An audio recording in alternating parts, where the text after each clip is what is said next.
Peace to the family, peace y'all, peace, love, and light. Welcome back to another episode. Today, we're going to phrase this one, Mystical Mondays. All right? Because Mondays are always very mystical, very magical, you know? And I always find that I'm always going live on a Monday. These are like my most calm and zen days. So, you know, when I'm centered and balanced and I'm calm, I get the most done. And there's a whole lot to discuss. It's like an overload. Like I would need 4 or 5 hours. So much, right? Peace. But we're gonna get through it today. We're gonna keep it high frequency. You feel me? In alignment with Monday, right? Hopefully, wherever you at, whatever you're doing it, you know, at the highest intention. We always speak about Mondays, right? Before I get into my diatribe, you know, I'll share something with you. You know, how you start your Monday is going to determine the rhythm of your week. And it will determine whether your week comes in as weak or strong, right? You want to start strong and you want to end strong. You want to go into a strong end as opposed to a weak end. So it's really, Mondays are always a test just to see where your head is at. You know what I mean? How do you rebound from rest to get back to work? You feel me? And there's nothing more important in this universe. There's nothing more important. There shouldn't be anything more important to you than rest, because the universe is in constant state of rest. That entity that you call God, the creator, is rest itself, right? So, you know, rest is a natural process for us. We don't get enough of it. We're being robbed of it, right? And we're literally like, you know, losing pieces of ourselves, losing our lives because we're not taking the appropriate rest. We're grinding this body down. So we get to rest for 2 days, and then we get to start again on the moon day, on a Monday. No, creator's not fluidity. Creator is static. Creator's not fluidity. The creator don't move. The only way that the creator can be omnipresent at all times is that the creator has to be static. The creator don't move. Motion within itself is the illusion, right? And, you know, we did an amazing build the other night on Brother Richard's channel, and I was breaking down a book called Secret of Light by an author named Walter Russell. So if you want to like get some insight as to where I'm going with this, you might want to check that book out. We can have a very expanded dialogue on that book. I'm going to start a virtual book club just based on that book alone. I feel that book should be the 101. Like, if you want to come into consciousness, and it's not, look, let me rewind that. It's not you coming into consciousness. Everything is consciousness. You don't come into consciousness. You don't become conscious. Everything is consciousness. Consciousness is what makes you immortal, because consciousness is that continuous stream, right? Consciousness is that continuous stream of static.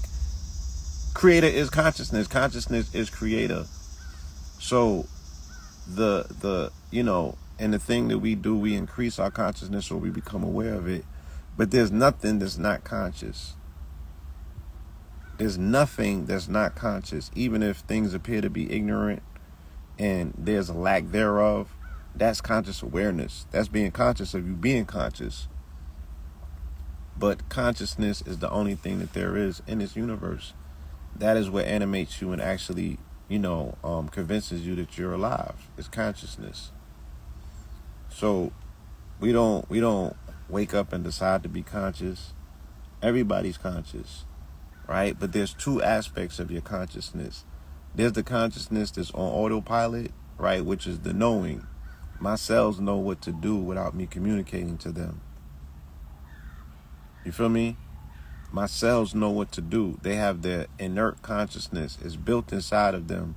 They're non-dependent on me knowing or thinking or making a decision, right? That's one aspect.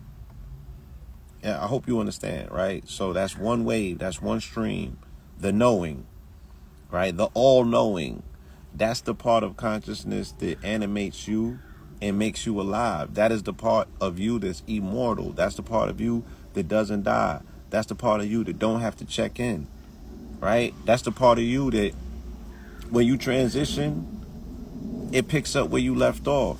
It's going to take you to a state of death. And that death is only a cycle of rebirth. And I'm going to show and prove everything that I'm saying to you because I'm delighted to share this information. You know what I'm saying? I'm so elated and delighted because I had read this book years and years ago and I wasn't ready for it. You know what I'm saying? So when I had an opportunity to revisit it, it was the right book at the right time for where I'm at in my life. And I was really able to integrate, my overall understanding of it. And when I'm able to do that, then I'm able to refract that light back into the world and share this information with people in ways in which they can understand it. And I think that one of my superpowers is analogies, right? I use analogies and descriptive language to bring people to a clearer understanding. At least that's what I think about myself. So let's get to it. So it's knowing and then it's thinking. So just like what I said just now, what I think about myself, right, it's not concrete. It's not factual to a degree that it's not law. Everybody don't agree on it. It's what I think. So we have the ability to engage in this dual wave that makes us who we are. One wave is consciousness of knowing, right? The things that you don't have to be taught. Then there's another wave of thinking and thought and imagination. And it even dawned on me, if anybody saw the lecture the other night that we did on Brother Rich, and he asked me a question about Tahuti or Thoth and him being the trickster, right? My long form answer should have been the reason why Jehudi or Tahuti or Thoth would be synonymous with the concept of the trickster is that the process of thinking is your mind playing tricks on itself, right? Because we're convincing ourselves of things, you know what I'm saying? We're tricking our minds into thinking things or to engaging ourselves in a thought for something that you technically already know, because we also have, infinite access to an infinite stream of information at any and all times. That's what memory or remembering is about. Memory, let's decipher memory. Mem is M-E-M or meme. And in the Hebrew, that means water, and Ori means light, right? So water and light is what composes this carbon-based structure that we're in. Carbon, right? Or should I say stardust? Because there's 4 to 6 main, what do you call them? Elements, or, can I consider them, can I call them molecules? Carbon, hydrogen, oxygen, nitrogen, right? The cone is the main 4. So these are the things that are in space that they say, yo, you made up of space stuff or space dust, right? It's the elemental components that combine to make this physical form on this body, right? But this physical form of this body, it's a spacesuit. It's not animated. You know what I'm saying? It's literally like a suit. So this suit ain't worth spit until I put it on, right? Man, right, they say money don't make the man make the money, and the clothes don't make the man makes the clothes. So I animate the fit when I put it on, right? Now it has motion, it's alive. Or it has the illusion of motion because it's not moving, I'm moving with it. But the shit looks fluid, it looks like it's doing something. People are mesmerized like, oh shit, he putting that shit on, right? But it's just clothes, you know what I'm saying? Once you put them over your body, then it becomes a thing. It's the same thing with your spacesuit. You feel me? This shit is a suit. You're animating it with consciousness, which is light, which is intelligence. Feel me? That's what animates it. And when it's gone, right? When consciousness or light leaves the body, then the body ceases to exist. The fluid known as the blood is the conduit that carries that particular life force through your body. Hence the fact they refer to blood as a crystal lake, because the blood is composed of crystals, because crystals are a representation of the crystalline lattice that simulates life through a step down process, right? You could Google something called the E8 lattice, I believe, and it explains how energy comes from 8-dimensional frequencies all the way down until the 3D where we're at, right? And then you got 4D above you that you could tap into. And all these niggas out here talking about 5D. You niggas ain't showed me that you in 4D yet. So how are you gonna jump to 5D and you haven't mastered 4D understanding? Because once you master 4D understanding, we won't be having a lot of these conversations that we're having that are uninclusive of people understanding sacred geometry or the way that geometry and shapes play to our consciousness or play to our reality. These niggas they have not mastered that yet. Not in our community. Shout out to Robert Grant. Shout out to Jane 108. These are people who have mastered that shit. They could talk 5D. Not these niggas. Right? So let me go and show you something real quick. Let me show and prove something, because I love when we can demonstrate, right? Rather than just dialogue.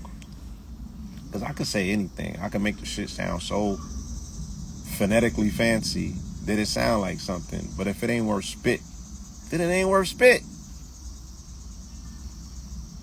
Right? Well, I want to share facts. And I want to induce thought, right? Because the faculty of thought is something that we've been endowed with. We don't got to look down on it. But you very well can be hallucinating. You very well can be fantasizing. You very well can be, caught up in your own thought process. And you have the right to do that. You have been anatomically endowed to participate in that process. It don't make it facts, though. You know what I'm saying? Like, the creator is in a restful state. The creator is resting in peace, right? Technically, literally, the creator is RIP, eternally snapping, resting in peace, having a dream. We are part of that dream. And in the dream, the creator is lucid. The creator is thinking, you know what I'm saying? And because that mind is so lucid, because that mind is so imaginative in its state of lucid dreaming, we also, as a micro component of the macro principle called the Most High, we engage in lucid dreaming in our thought process, and our reality is pretty much determined from your dream state, right? That's where you create reality from, because literally that's when you are woke. Long story. Let me play this. What happens when we die? Yeah. Well, now a groundbreaking study aims to find out what happens to our brains in these near-death experiences. Researchers finding that nearly 40% of people in cardiac arrest showed signs of having memories, dreamlike experiences, or some type of perception. And in some cases, even signs of heightened awareness consisting with being conscious. It's a first-of-its-kind study published in the Resuscitation Journal. And now Dr. Sam Parnia, lead author of that study, is joining us now live. Doctor, thanks so much for being here. Pleasure to be with you. How did the research start, and what were the biggest takeaways for you? I'm an intensive care doctor, and, our job is to try to save people's lives and make sure that they come back when they're critically ill. And as everyone is probably aware, ever since the discovery of CPR almost 60 years ago, millions of people have been brought back to life from the brink of death. And many of them have reported having a sense of lucid consciousness, of having awareness of what was happening to them when they were seemingly in a coma and on the brink of life and death. And so we decided to design a study which was carried out. This is the world's largest and most comprehensive study that explores what happens to the brain, to the mind and consciousness in people who are going from life to death as they're being resuscitated during cardiac arrest. And it was carried out across 25 hospitals, mostly in the United States and the United Kingdom. Talk to me about the specifics of this study. How were you able to get data from people in cardiac arrest, considering how sudden and spontaneous and chaotic those situations can be? You're absolutely right. This was a very complex study, and that's why I was saying this is the first time ever. But we managed to incorporate real-time brain monitoring systems that we put onto people's heads as they are being revived, and this was carried out in across, as I said, many centers with almost 567 patients. We had 2 different brain monitors, and we designed 2 separate teams. One team was trying to save the life, as you're showing, and another team's job was just to put on the brain monitors and attach a Bluetooth headphone to an iPad that would give a stimulus that we could then test to see if patients had been conscious, and also to detect for signs of brain activity during the time that they were being revived. You know, and we often hear about those final moments portrayed as white light, or people reporting floating above their body and seeing the whole scene from above, oftentimes seeing a loved one who has passed long ago. Did your research find anything like that? Absolutely. We were trying to understand what this phenomena is, because people do describe that they have a sense of really increased lucid consciousness. They describe having a complete review of their lives where they can recall everything that they have done, all their thoughts, all their intentions, and all their actions, which normally you and I cannot do. And what was interesting is that although some scientists in the past had tried to dismiss these as being some kind of a trick of a brain, some sort of hallucination, our study was able to show for the first time that we could detect signs of lucid consciousness in people, even up to an hour afterwards, which confirmed the validity of what people have been saying. That actually, even though from our perspective they look like they're unconscious, internally they're going through a fascinating experience that only emerges with death. And that was what the real significance of this study was. Wow. So bottom line, does this research elucidate at all the idea that there is something miraculous happening and experienced as people are passing versus just a biological process, a trick of the brain? I think what this study shows is that there is a biological trigger that starts the experience, but that the experience is real. It's not a trick of the brain. It's not a hallucination. It's not a delusion. It's a real experience. And what we think happens, and we think we've identified the mechanism, is that as people die, the brain shuts down because there's no blood flow. And what that does is it removes the brain's natural braking systems that prevent us from getting, aware of all of the parts of our brain. And in so doing, people seem to access dormant parts of their brain, and that in turn gives them access to new dimensions of reality, including the entirety of all of their own consciousness, all of their own thoughts, their inner states, their emotions, their thinking processes, and how they've interacted with others. And incredibly, this is always viewed from the prism of morality. People evaluate themselves in death based upon the principles of ethics and morality. And so I think the conclusion is that this is a real experience that occurs in death, and it's intriguing to give us some understanding of what happens when we all die. What happens when we die? All praises due to the Most High. All praises due. All praises due to the Most High. Right? So we just got a crash course. You feel me?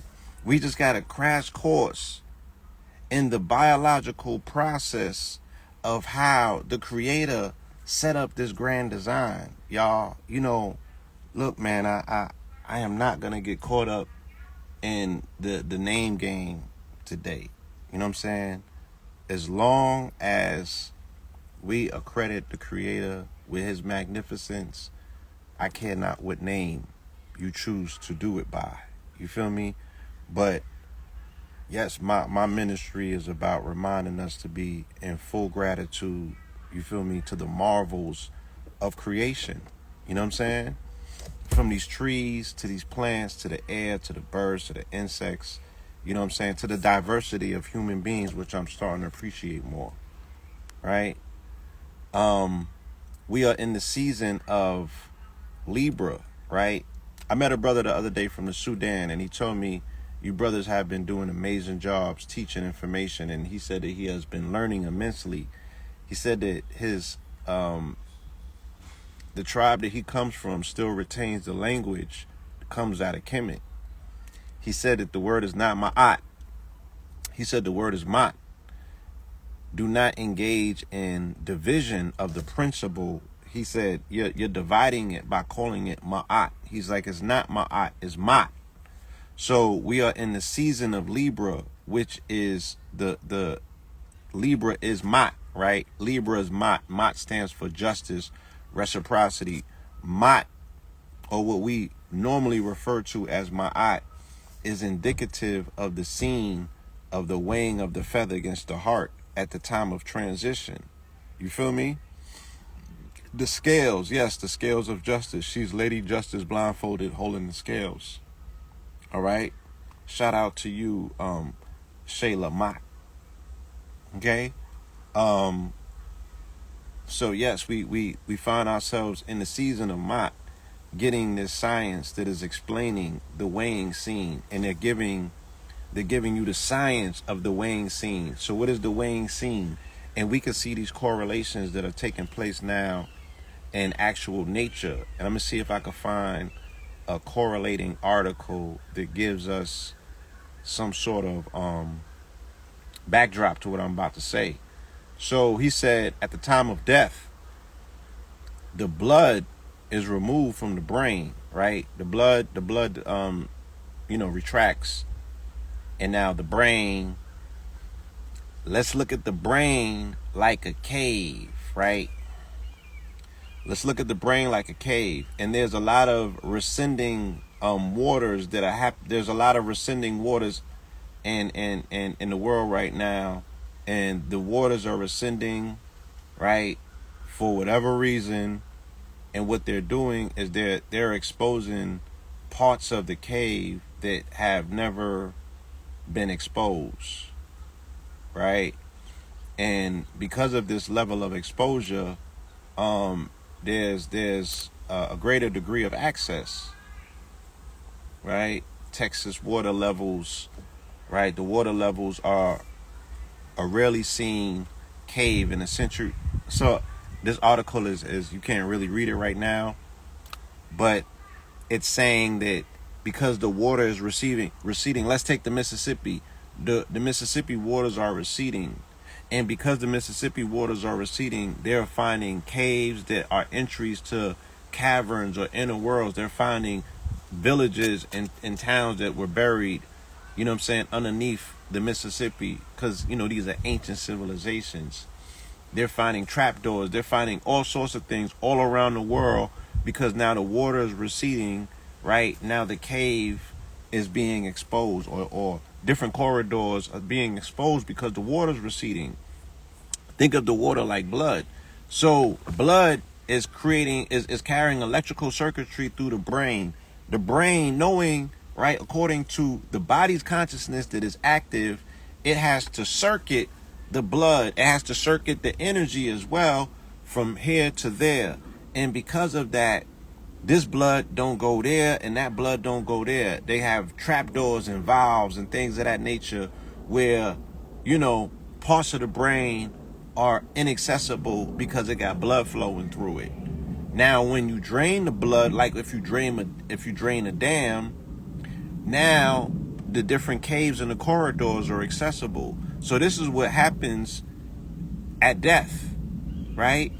That the brain, now you got access to more aspects of your brain, and then the oxygen level can increase because the blood is not hogging it up. The blood is not equally distributing it to places where it needs to go for motor skill activities, or, to process a thought, or whatever else is happening in the brain with the many processes that the brain goes through, right?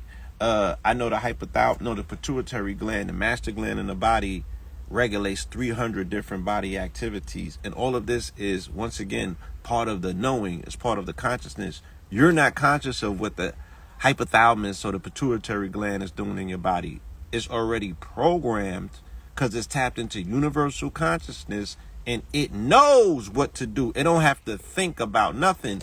You have been endowed with the faculty of thought. As a creative, you in your right brain. The left brain is logical. It's already wired. It knows specifically what to do. The right brain, oh, you're creative. You know what I'm saying? You get to think about shit. The ideation process. You know, you really get to believe the shit that you're telling yourself about yourself. You're hallucinating just like God. Just like God. It's hallucinating all of this.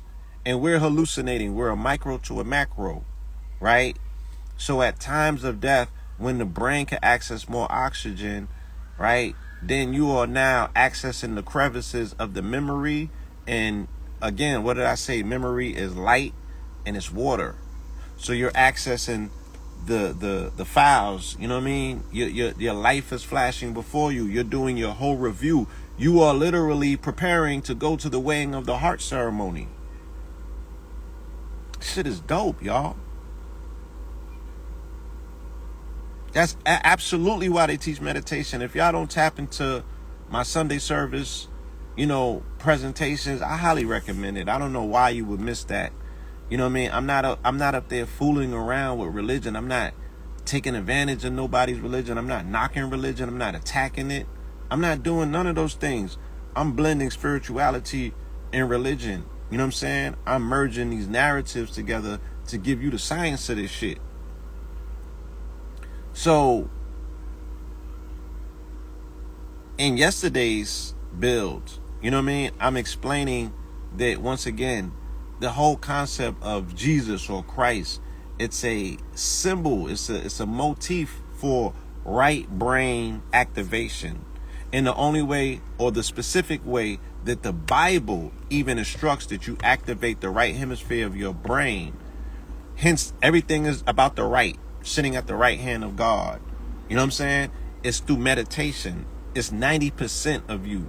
The 10% that they give to tithes is a misinterpretation of the book. That's not what they're talking about. They're speaking about that pre-programmed intelligence and consciousness that's already programmed in you. 90% of it is on you. Is to get into the reservoir. There's a whole ocean out there. Just like how they found the whole continent out there the other day. Right? Just how, and they say according to 1492, they found that there was a whole nother hemisphere of the planet. So if you only are dealing with, singular hemispheric thought, you can't properly view the world if you don't understand both hemispheres of it. So we have been being, these people were telling us about religion. They were telling us about life. They were telling us about science and philosophy. They was telling us about the brain. And you didn't even know that there was a whole nother hemisphere on the other side of the planet. You know what I'm saying? You're not qualified to tell me about high science. My nigga, you don't know. You're not qualified. You're not there yet. You feel me? So the same way that they're just finding new continents, and I could do this for days. I have so many articles about things that they're finding now, all of a sudden. So many animals, monuments, cities, continents, planets, solar systems. What's in the left hemisphere of the brain? The left hemisphere of the brain is logic and reason. The left hemisphere of the brain is the Western world. Everything that you are engaging in the Western reality with is Western, is left hemisphere brain. That's the masculine part. Oh, that's why they say we live in a patriarch reality or patriarch society, because it's all left brain, right? Science, you have to produce scientific methods to prove something in science to be true. They don't account no spirituality into anything in the Western world. No right brain thinking, right? No spirituality, no spiritual phenomena. They don't account that. Even though the Western world allegedly is operating off of Eastern philosophies, because they're utilizing Christianity and even the mystery systems, they're all dealing with Eastern philosophies. Feel me? So there's another interesting thing that comes up about at the time of death, right? Because death is only preparing you for life. There is no death and there is no life. There only is what is, meaning that our bodies never existed, or they're not alive for them to die. The only thing that's alive in you is the spirit. The only thing that's alive in you is consciousness, which is immortal. When this husk falls, then another one will be prepared for you. What that video was explaining is that the person was getting ready for their review so they could go to the weighing. And then once the weighing is over, then they go on to their next thing. But they are now lucid. They become, what did he said? You're able to tap into dimensions. And what they show through science, and I will pull the article up at another time because I don't have it pulled up right now, but you can Google it, right? Science has found, and I these are shit that I speak about in my lectures all the time. So if anybody's seen one of these lectures, you already know. Science has proven that you can access 11 dimensions simultaneously, so you are multidimensional. And each one of those dimensions is composed of 4 worlds. As has been shown to us in the tree of life, there's a strata for a dimension, and dimensions are strated into 4, right? So 4 times 11 is 44. So all of this even goes into the law of 44. So if you can access 11 dimensions simultaneously while you're alive, right? What can you do when your brain, when the barriers are removed and you gain access to all of these dimensions at the time of death? Only to be born again. You feel me? So let me show this one to you. This is very interesting, right? Very interesting. And we're going to talk about it. And this is some deep science. All right. Not that. We already did that one.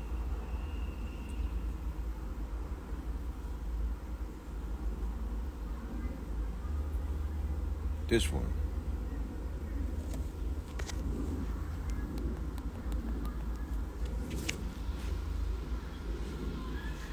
Alright, give me a second. Make sure this thing ain't acting wonky. Yeah, I know the audio all of a sudden. Man, let me cook.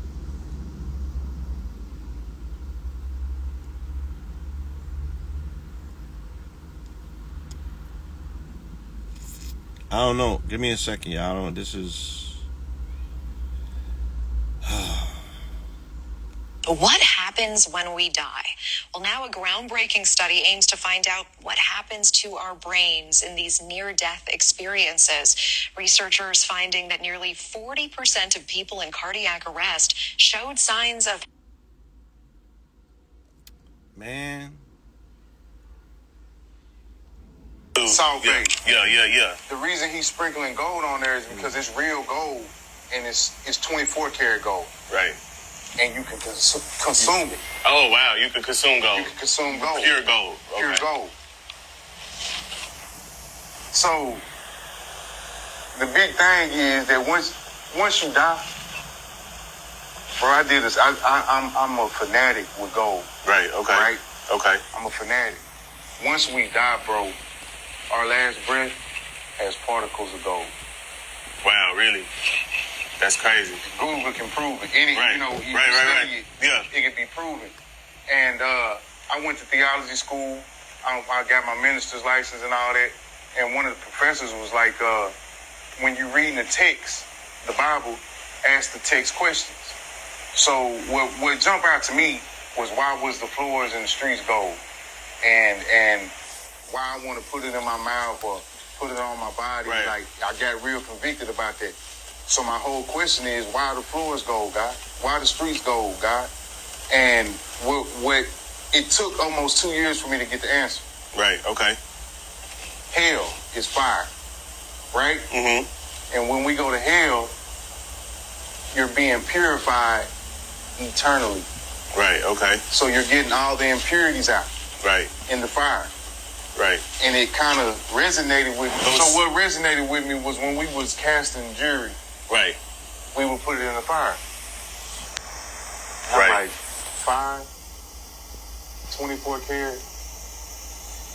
So to get the listeners and the viewers to understand what I'm saying right now, we buy gold.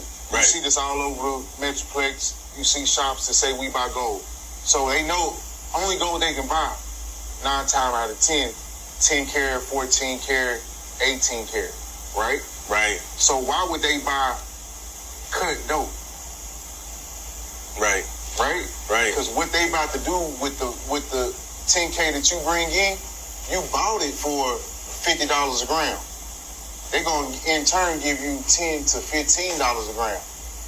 And then they're going to take that 10 karat gold, put it in the fire, burn all the impurities off of it, the alloys that you put in gold to harden it, to stiffen it, to make it solid. Right.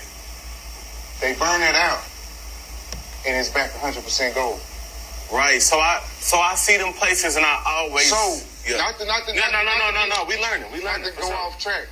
So the parallel that I seen was when I go to hell, I don't die. I only get the impurities out of me so I can be back 100% pure gold. But it's too late. So now I'm stuck in the purifier for eternity. Right. Because when I go to heaven, I have to be a servant. Right? Right. Because I'm already humble. Right. So I lay prostrate on the floor at God's feet. So I'm not really covering up the floor. I'm becoming the floor. Right. Wow. So all the servants that are on the floor are the streets of gold. Right. Because we're at 100% when you're in humility. Right. That's what the fire does to the gold. It humbles it. Right? So you really got to understand what he just dropped, right? Because he dropped a lot in a short amount of time, and the analogy that he's utilizing to gold is on point, and it's what we've been speaking about since 2019. In particular, I have a different conversation when I speak about, gold water, right? But when I've been speaking about the sun and the corona rising and the fact that we are children of gold, we're the golden race, that was it. I was speaking about it from an alchemical process, turning lead into gold, right? Lead is the season of Capricorn. It deals with Saturn, December, right? When we go into winter, around Christmas, right? When the sun dies, the sun has to be turned from lead back to gold. So the natural ascension of this cosmic principle called the sun, which is the life giver, it dies, right? And it has to rid itself of its impurities, and it has to rise back to a state of gold, which is the most noble element on the chart. Okay? We have to go through that same process of burning out our impurities to get back to a state of gold. I don't talk enough about gold, right? I don't talk enough about this product. I don't speak enough about the metaphysical aspects of what this product entails. You know what I'm saying? And because of the sensors, we don't really get to flex the medicinal aspects of it either, because all of these sensors, right? So if I make these claims, would they be considered medical claims? Am I going to get my page stricken? You feel me? I'm already shadow banned and penalized every time I open my mouth for telling the truth. You know what I'm saying? But there's articles upon articles upon articles upon articles that show and prove gold particles, nanoparticles in particular, right, were very effective in combating C-19. Very. All of the information is there. Right? All of it is there. And this is all from science journals. This ain't from nobody in a motherfucking living room making an assessment or reaching. It's from science journals, but when you attempt to stand on science, they attempt to pretend that you are making a medical claim. And have had a lot of issues in the background dealing with, Gold water on different e-commerce platforms. You know what I'm saying? So it's things that we are not allowed to say, even if they're true. You know what I mean? So there was all kind of studies, and the truth be told, they even utilized nano gold to make the C19 effective in terms of the you know, I don't even know what I can say these days, man. The juice, right?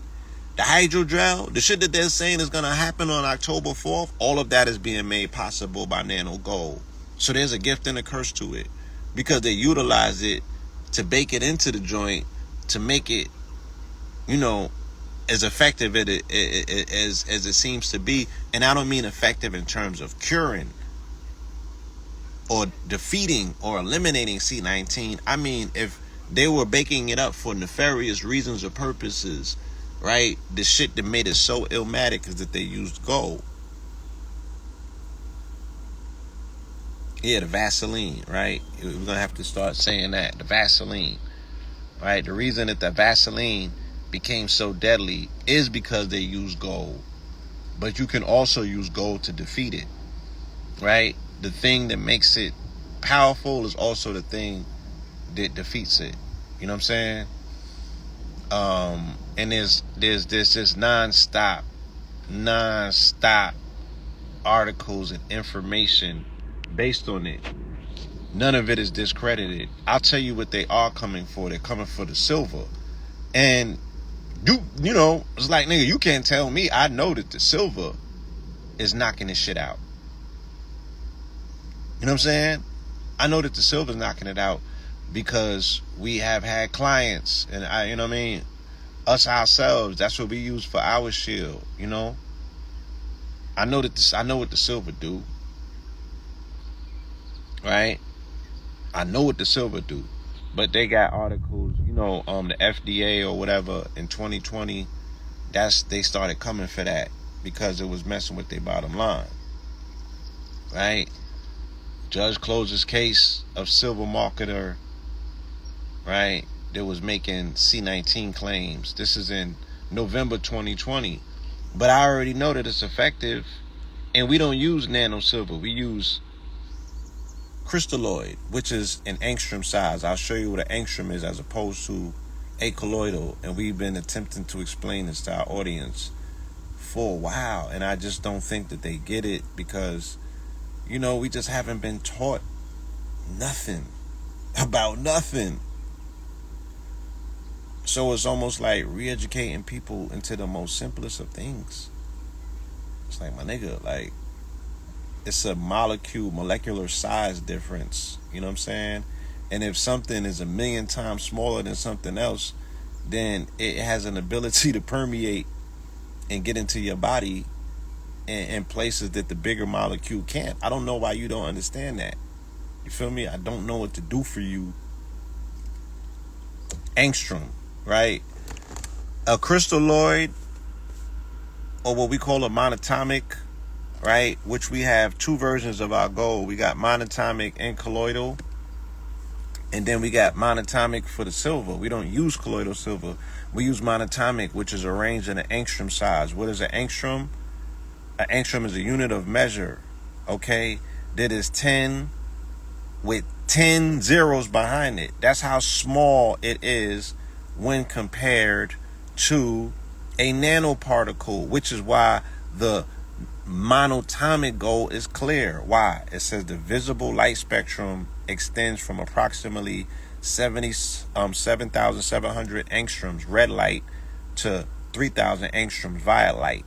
This corresponds to frequencies of 390 to 770 tetrahertz. Okay? So it don't resonate on the visible spectrum. It's invisible. The nano resonates on the visible spectrum, which is ruby red or violet, like they just said in this article. But the angstrom is 1,000,000 times smaller than that. You feel me? So that is how these products have been effective in securing people's safety during these times, but we can't even beat our chest and flex. You feel me? Because they got all of these things in place to criminalize the actual cures. Where I can't even use that word, y'all. I can't even use the C word. Because the algorithm is going to come for my page. So we're faced to defend ourselves and have a fight, a title bout for our lives with our hands tied behind our back, and they're judging us from that place to see how good and effective we fight. And it's like, damn, but you tying my hands behind my back, you still getting judged.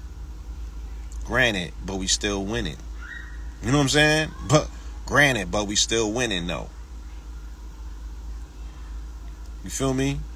So I highly recommend, in the fall seasons that people make that pivot. You know what I mean? That they go goldwater.com and get you some gold and silver. Use both of them, because both of them defeat this shit together.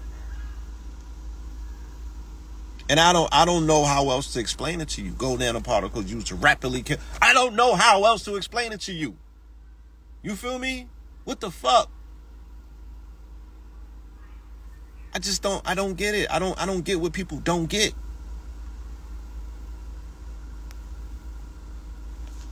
I don't get what people don't get. Like,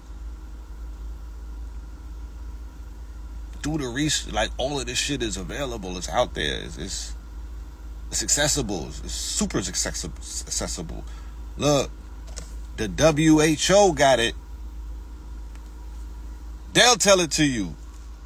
Right? They'll tell it to you. The WHO will let you know what time it is. Where we go right here. Right? Abstract. Right?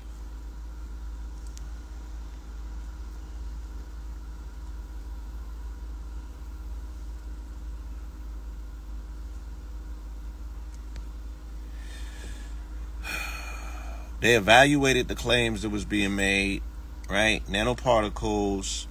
This is going in on silver, right? Anytime you see AG, that is the atomic initials for silver. Anytime you see AU, that's atomic initials for gold, right? So, how did we get here, right? We just saw a video where a jeweler who is also, homie's he's into liturgical teachings. He's into the Bible. So he took it a step further and went into biblical research. And he found that at the time of death, we emit gold particles. And it can be found in our breath when we are dying, right? So couple that with what I just showed you about the science that just came out, researching at the time of death when you are releasing or you're having lucid consciousness.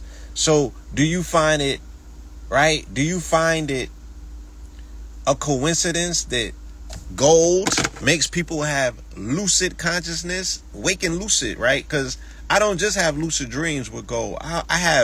I'm living lucid when I'm on gold. Like, I'm having a lucid reality and awakened moment when I'm on gold. Why do you think that this is? What is the connection to the lucid experiences that one has in their dream state and at time of death dealing with gold, right? It is the natural release, yes, of the pineals, DMT coming from the pineal gland, right? So the secretion, what gold does in the waking, like in your quote unquote allegedly living state, that you are able to access lucid consciousness, is it decalcifies the pineal gland. And a fully functional pineal gland is going to release melatonin at night. Melatonin is about as close as you're going to get to your DMT experience. That's what's making you lucid. At time of death, you're getting a full-blown DMT experience from your pineal secretion, and that's making you super lucid. Yes. So this whole phenomena of where understanding the connection, the body, which is the illest thing in creation, the connection between spirit and electricity, right? Because the electrical circuitries is what's convincing your body that it's living. This is the thing that animates the body. Once it gets its all spark, right? Then the electrical circuitry is already set up from the grand design. The grand creator already built this in you. It gets animated through spirit. And then when spirit leaves, it ceases to operate. And then you go on to the next phase of things, right? You become uber conscious at the time of death, and you become very lucid. You know, you're not, that's not the finality for you. It's the beginning of new things. Yes, X-Men status for real. So, you know what I mean? These are the things that I just highly recommend, because, you know, I think that we've just always been moving in the right direction. You know what I'm saying? With these things. It's like CMOS. I've been trying to tell people about CMOS 15 years before it hit. If people would just listen more, we would be so much further. You know what I'm saying? I don't know where the doubt comes in. I don't doubt myself, so I don't know why people would doubt anything that we had to say. You know what I mean? Don't get us confused with them. Right? Do the review. Go through the motherfucking receipts. And it's like, yo, if someone is always coming around and giving you information that's not only timely, but also 5 years ahead of the game, why are you not utilizing that? I mean, these motherfuckers are rob and steal and don't give no accreditation, right? That's one way of using and abusing the information, but it's like, damn, y'all don't even do that. Y'all don't even do that. That's crazy.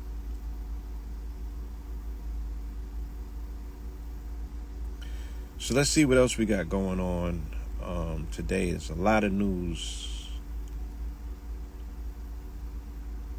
Right? It's a lot of news. The Trump trial starts in New York today.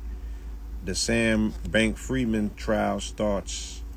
This is a combination of the narratives, right? Sam Bankman got a book coming out, or he has a book that came out, right? And in the book, they're saying that he offered Trump $5 billion not to run. Or he said that he would pay him not to run, and that's how much Trump requested not to run. He wanted $5 billion to sit this one out. Right?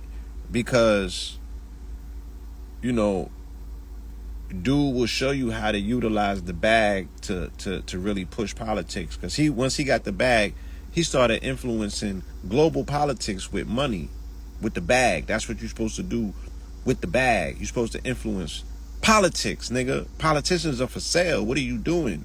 Why would you go and buy other shit before you put a politician in play? That's what our elder would continuously tell us about Dr. Claude Anderson, right? That was his recommendation. Get the bread, buy the politician, create policy. Then you in the game. You know what I'm saying? Salute to my brother. Salute, hard hitting. So we see this particular incident, right, where Trump's trial starts today in New York, and Sam Bankman, his trial starts as well. These are some heavyweight trials, and I think that, you know, is worthy of our attention, especially with Sam Bankman. You know what I mean? Because this is going to expose a lot of things about the inner workings of U.S. politics and who's for sale and what's for sale. You know what I mean? And it you know, it promises to be a shocker.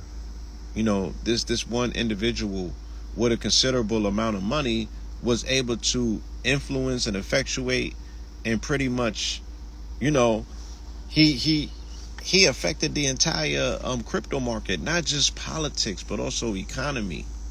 You feel me? And we often struggle to see how can one person make a difference. And it's like, look, we got all of these continuous narratives and stories about what people have irresponsibly done when they got to the bag. What would you do responsibly? If you can buy a politician and create policy, what policy would you create that puts your people in a better position, right? Do you have an understanding of politics to that level, of geopolitical, right? Do you have a geopolitical outlook that can make these changes? How would you effectuate the continent? How would you bring your money to Africa and make a change? If you had that brat, you know what I mean? Like, are you even like preparing these things in your own mind? Right? So another headline in politics is Dianne Feinstein, who I've been talking about for a few weeks, about the octogarians in the office and the septagarians and, you know, all of these people that are that are like 80 plus and 90. In her case, she was 90 years old. You know what I'm saying?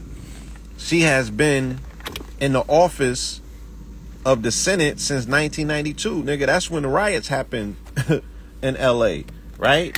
So imagine that. Nigga, she has been in office, right? Dianne Feinstein has been in office since the Rodney King riots, right? She's also an individual that was only making $200,000 a year, but I think at the time that she died, her family got to split up $20 million, right, in her coffers. The same thing happens with Nancy Pelosi. The same thing happens with Mitch McConnell, right? These people are multimillionaires, right? Multimillionaires. And we even know, especially with Pelosi, you know what I mean? When she was dealing with insider trading and everything during the time of C-19, they was catching the signals and they knew how to move the bread, right? And nobody got an answer to that. My thing is this, though, like, and it may be a political question, but I do not intend to, you know, it's a question that we have to ask, yo, right? How is what somebody does in the bedroom for 1 or 2 hours out of their life, how does that become their face card? How does that become their calling card? How does that supersede who you are as a melanated person first? Well, I say they put black first and they put lesbian after.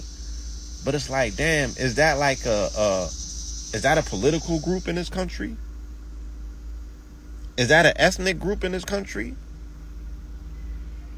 Right? Why does that have to be in the caption? And why is the emphasis is that she does amazing things for the LGBT community? Once again, why do we have to hear about that? And why is she not known for doing things for the melanated community? Why is this the thing that she's leading with? Why are they leading the article with this? You feel me? How is somebody's sexual preference their identity?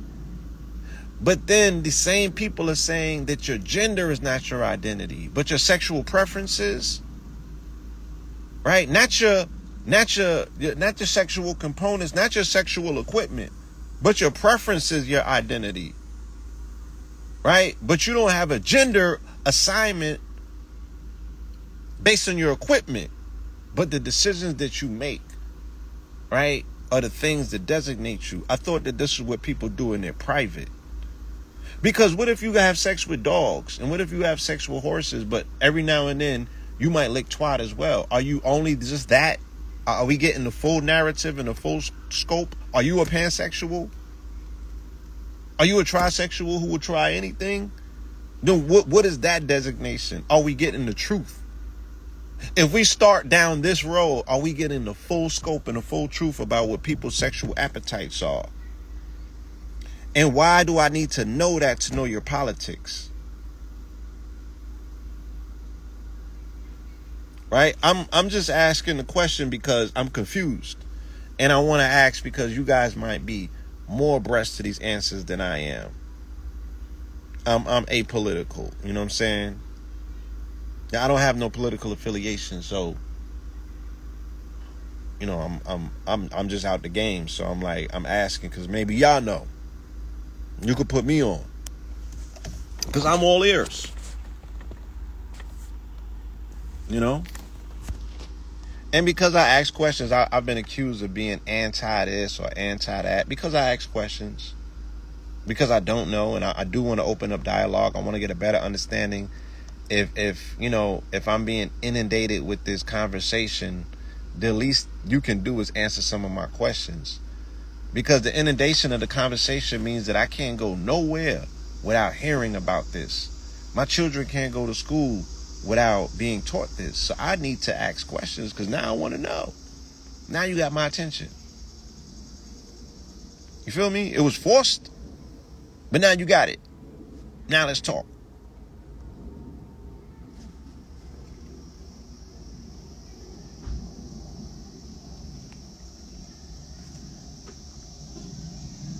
LaFonza Butler, right?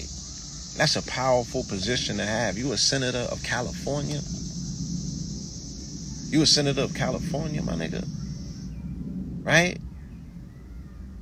You a senator of California and you don't got a black agenda? We not talking about that. We talking about the LGBT agenda first. You're a woman senator of California, of Queen Khalifa.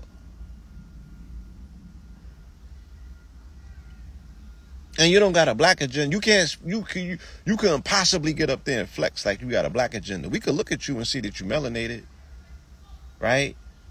I can't determine whether you're black or not because that's a political assignment.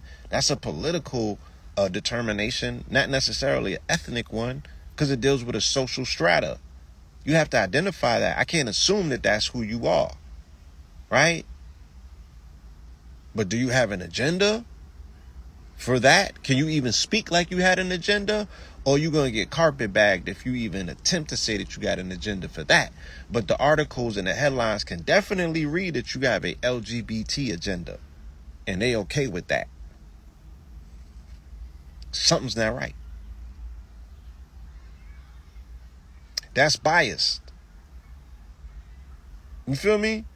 Because if the rest of the population is not LGBT, are you the senator for them too? Then what are your credentials? How are you leading for the everyday Californian? Especially if the everyday Californian, let's say that they have a religious affiliation. They have a religious orientation where they don't jack LGBT. Now, are you not in service of the citizens of your state because of your sexual orientation? Right? And your political affiliation takes you outside of service to the rest of society?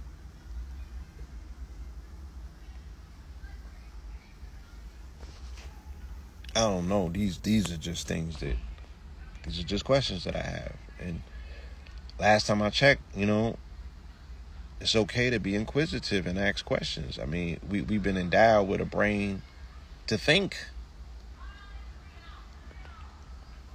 Right?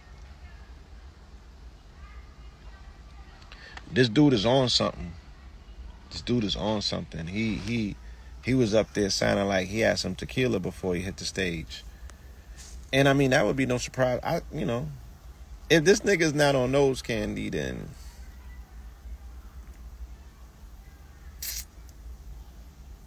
we're looking at the narcissistic deterioration of people's brains and not their brains, their minds, which is not their brains, but we're looking at both, right? Because the brain deterioration, that expresses itself as dementia, Alzheimer's. But when they start sounding all loopy, that's the mind. You feel me? And you can have mental disorders based on bad gut bacteria. It's not always dealing with the brain because you got more neurons in your stomach than you actually do in the brain. So it's not just enough to say, oh, we're looking at bad brains. You know what I'm saying? It can be deeper than that. Right? But we're looking at the breakdown and deterioration of people's mental apparatus.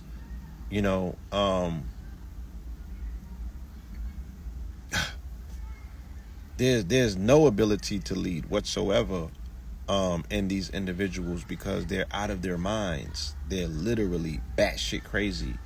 And people are literally entertaining this shit like it's an option, like it's an alternative, like it's an answer.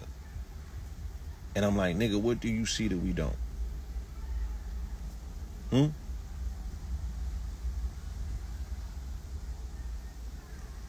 What do you see that we don't?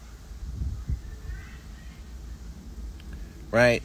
Whereas, like I said, we actually came up with an answer. We actually have verifiable proof that our products work against C19 or any other virus or any of that stuff, right? Knock it out the box. Let's go in a lab. Let's prove it. Let's do it, nigga. I can show you the motherfucking concoction that you need to take that'll knock it out and prevent anything from replicating itself, right? We got the verifiable proofs. But these niggas is getting the Nobel Peace Prize, right? Which almost discredits that entire institution. I mean, I think that they might have even given this shit to Hitler or something like that. Like, there's a lot of things that discredit these lofty prizes and awards. I think they gave one to Fauci. But now you give it to the people who create, you know what I'm saying? What do we call it? What did y'all say? The Vaseline. Where we at? Right? Where we at in reality? All this shit is for sale. Everything is a facade. This is one big, theater. It's all acting. Right? But we came to this planet to act. We are literally on a stage. You feel me? Doing our best act.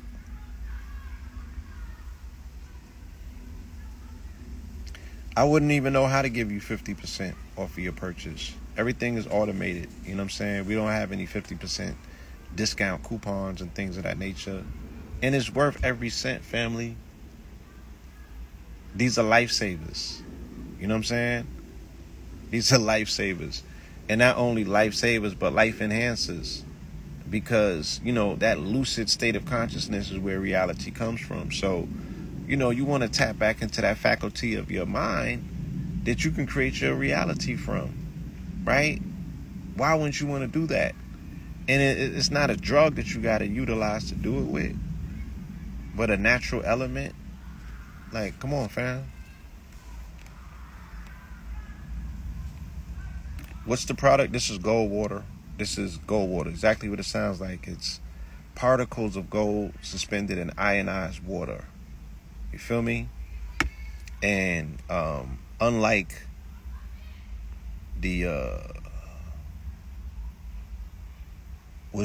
unlike the Vaseline,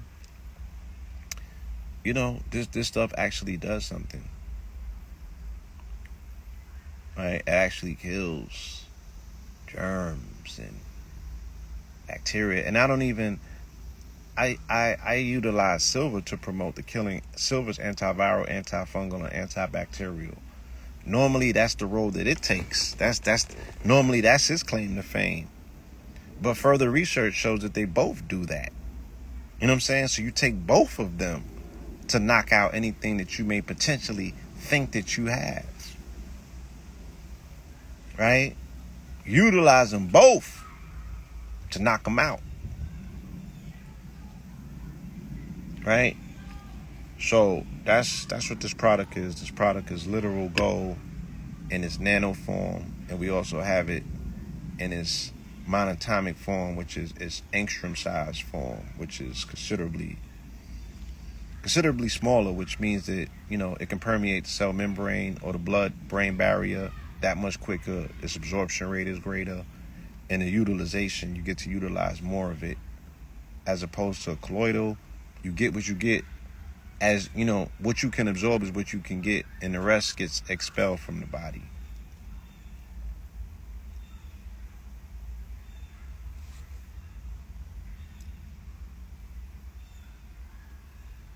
Is it good for joint health? My aging hip flexors and SI joints been so troubled. It's anti-inflammatory, so I don't know if what you're experiencing at the level of your hip is an issue with inflammatory, and is an issue with inflammation, or may it be a structural issue, like with alignment, like is it maybe needed to be restructured or something? I would suggest that you may find out specifically what's going on. Once you know specifically what's going on in the hip or with the hip, then we have a better idea about what to utilize to treat it.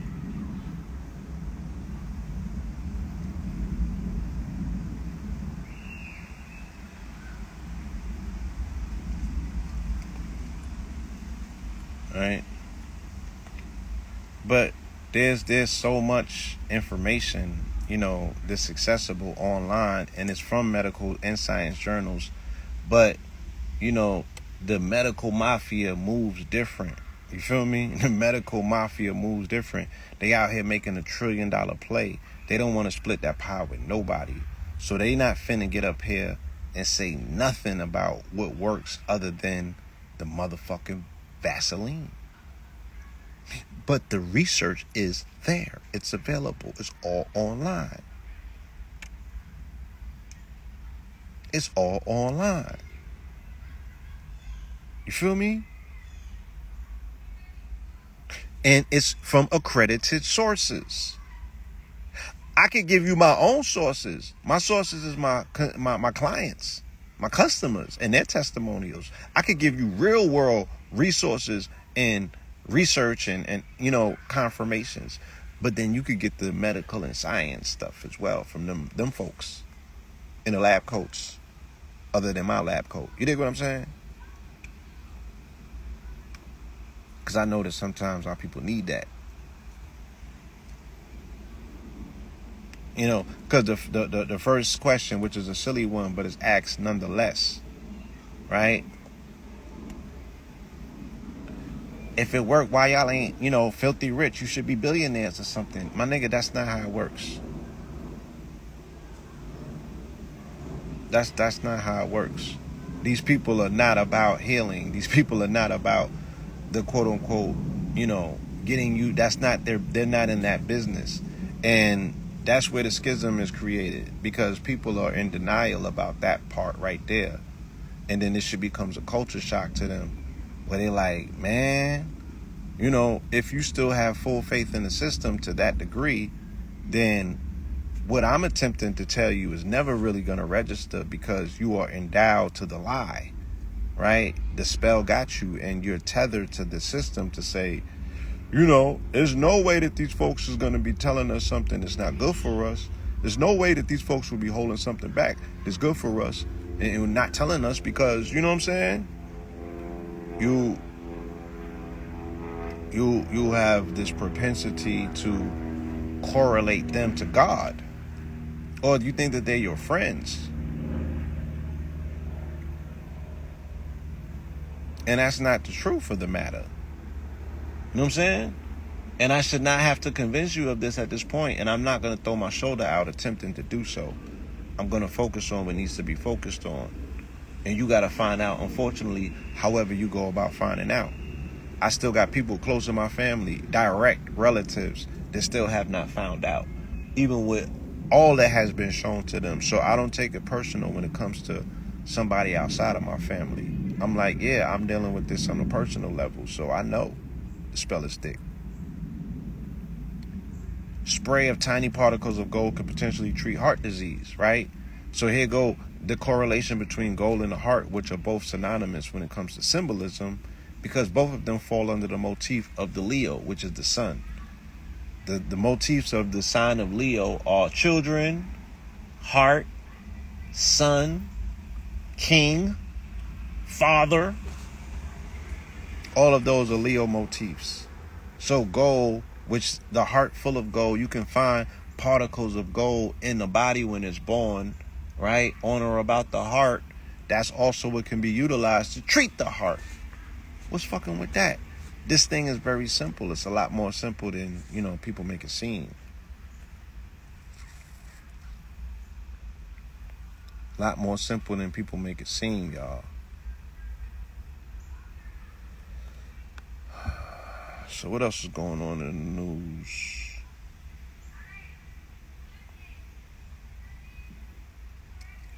All right, another thing I just spoke about, pronouns, right? All of this stuff is headed to the Supreme Court. They're about to decide on this any day. He, she, they. You know what I'm saying? Once again, this is going to a quote-unquote judicial body for 9 men and women to make a humanistic determination about something that should be left alone because it comes from the creator. That's my take on it. I'm not even gonna go too much further because this is hella touchy, y'all. Whew. It's hella touchy. Young people is on something different. And shout out to you niggas though. They pushing the envelope for real.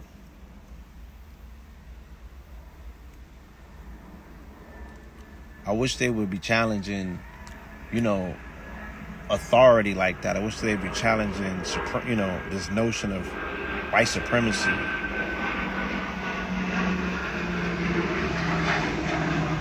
I wish they was that active when it came to that as well. Now this is dope. Imagine this concept in our community when it comes to rent a mom or rent a father, rent a pops, rent a dad, right?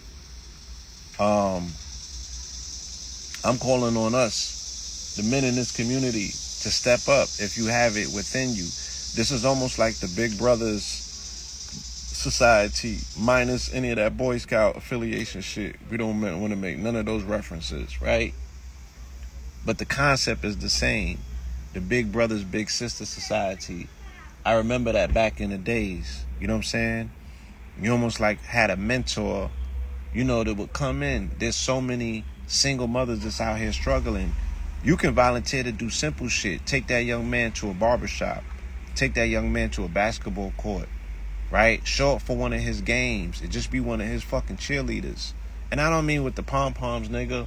I mean, yeah, son, let's get him. Like, we need to show up if it's within your ability, right? I find other means and ways in which to show up. Dissemination of this information, standing on our square, being role models in our community. That's showing up as well. Because I hear it all the time from parents. I hear it all the time these days from the children who have benefited from it. Man, y'all was like my big brothers that I never met. Y'all my uncles, you don't even know it. Yeah, I do. I know it. You know what I'm saying? I know it. Because that's the spirit that we coming at this shit with. I'm doing for you what wasn't done for me. And what was done for me. Right? Because I had big homies. I ain't had no big brothers. But I had big homies. I ain't have no uncles. Well, my uncle is my namesake. My uncle died. His name was Paul. Right? So I have uncles on the other side.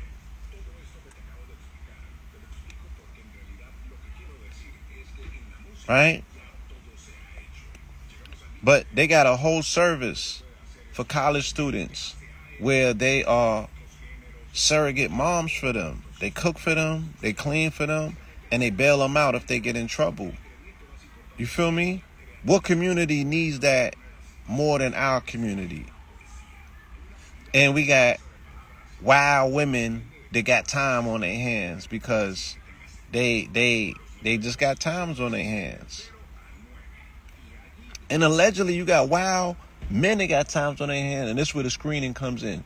Because niggas got wild time on their hands. These niggas is playing video games. These niggas is hanging out in front of stores. But then you got to screen these fucking weirdos because you don't know what's in the hearts of men. You know what I'm saying? These niggas is bona fide weirdos. And they've been exposed to weird shit for so long that you can't tell who the fucking weirdos are. So they got to get spiritual readings in order to be part of this shit. Fuck a background reading. You got to get a spiritual reading to see whether you got it in your spirit to do some wicked shit with children. But once you pass the test and once you qualify yourself, I think that this would be an amazing operation for melanated men in inner cities to start. You know what I'm saying?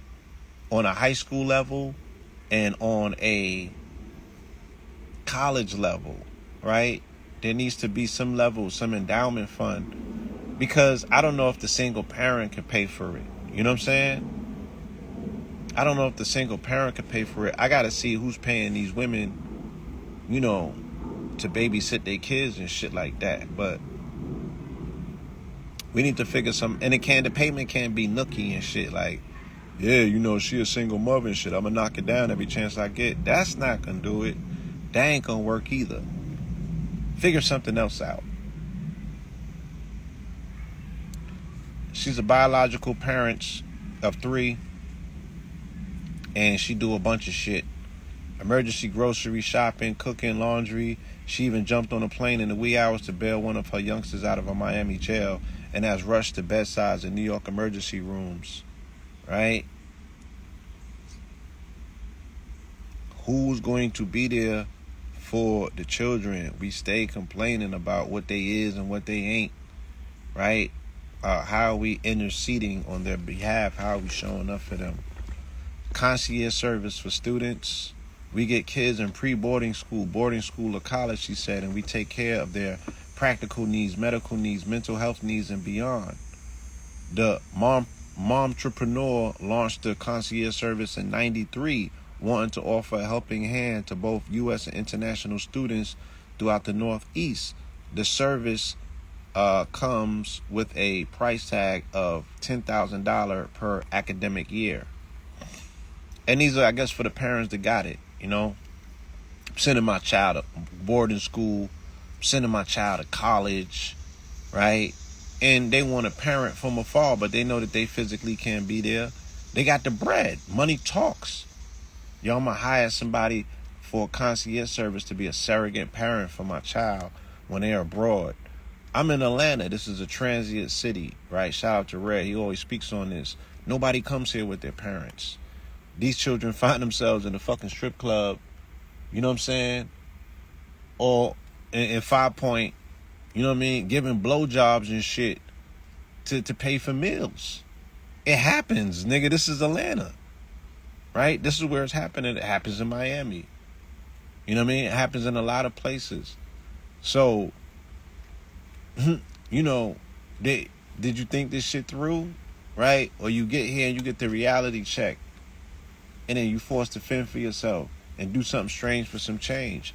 Nigga, I seen it. We was coming out. Man, listen. Let me take this motherfucking picture down. So I can... I'll take my glasses off so you can look in my eyes, nigga. We was coming out here churning this shit out. Okay? We was coming out here and churning this shit out back in the days. And our target was the AU Center, because them shorties would do anything for a pair of Moschino jeans, all right?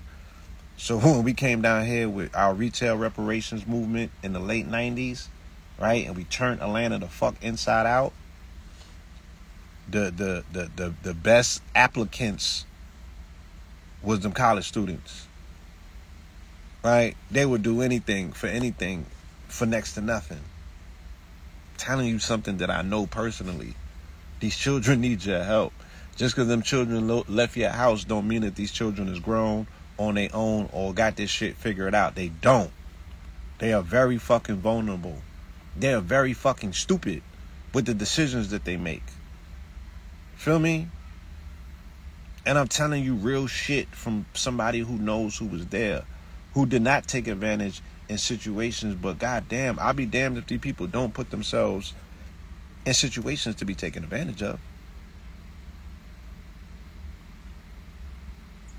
I don't get no reward for being noble and standing, you know what I'm saying, with a level of integrity. I can only pat myself on the back. I don't expect to be cheered and heralded, but that's the only reason I can stand on my 2 feet to this day, and nobody can pop up and say, well, you did this and you did that. No, I didn't. Never did. Never took advantage of you. But I'd be damned if you were not offering yourself to be taken advantage of for some fucking material gains.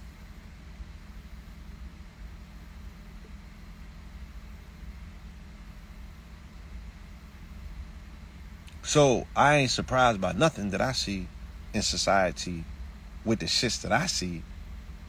Like, nigga, Sexy Red, nigga, that's a joke. That's a joke, nigga. She don't even take it in the buns. She's still playing games, just like Sukihana is. Nigga, they get down for their crown. For some fucking Moschino jeans, nigga. I done seen some wild shit. I done seen wild shit, bro. Let's just leave it at that. I done seen some wild shit. I seen Space Age Pimpin'. And, you know, like I said, this shit is voluntary. It's the shit that people will acquiesce to do for material gain. And this shit is embarrassing because it's like, damn, this shit didn't even cost me nothing. And I'm about to gain something from you that you can't possibly buy back. Nigga, take care of your kids. Feel me? Get to know them a little bit better. Because you be sending them out the nest and they not ready for the world.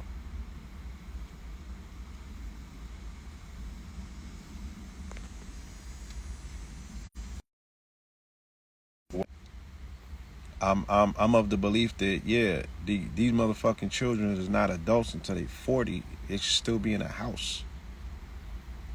They should still be in a house, man. Keep them out the street.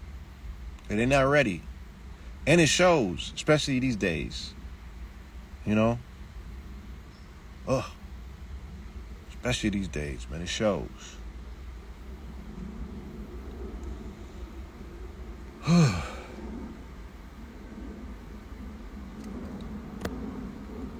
What else we got?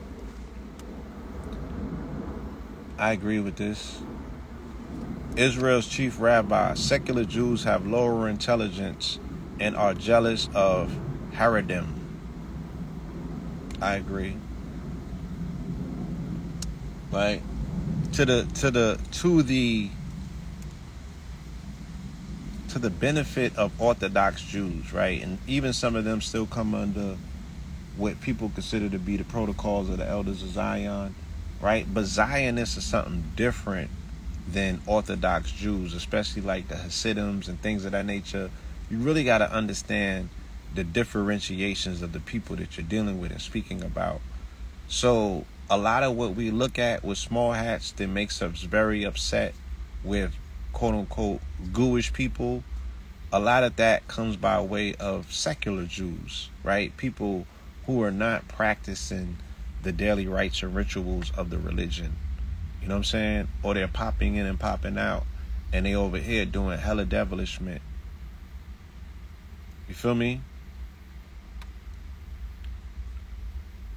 And, you know, the people who, and they have abandoned their quote unquote Jewish identity, which some would say has been adopted anyway, right?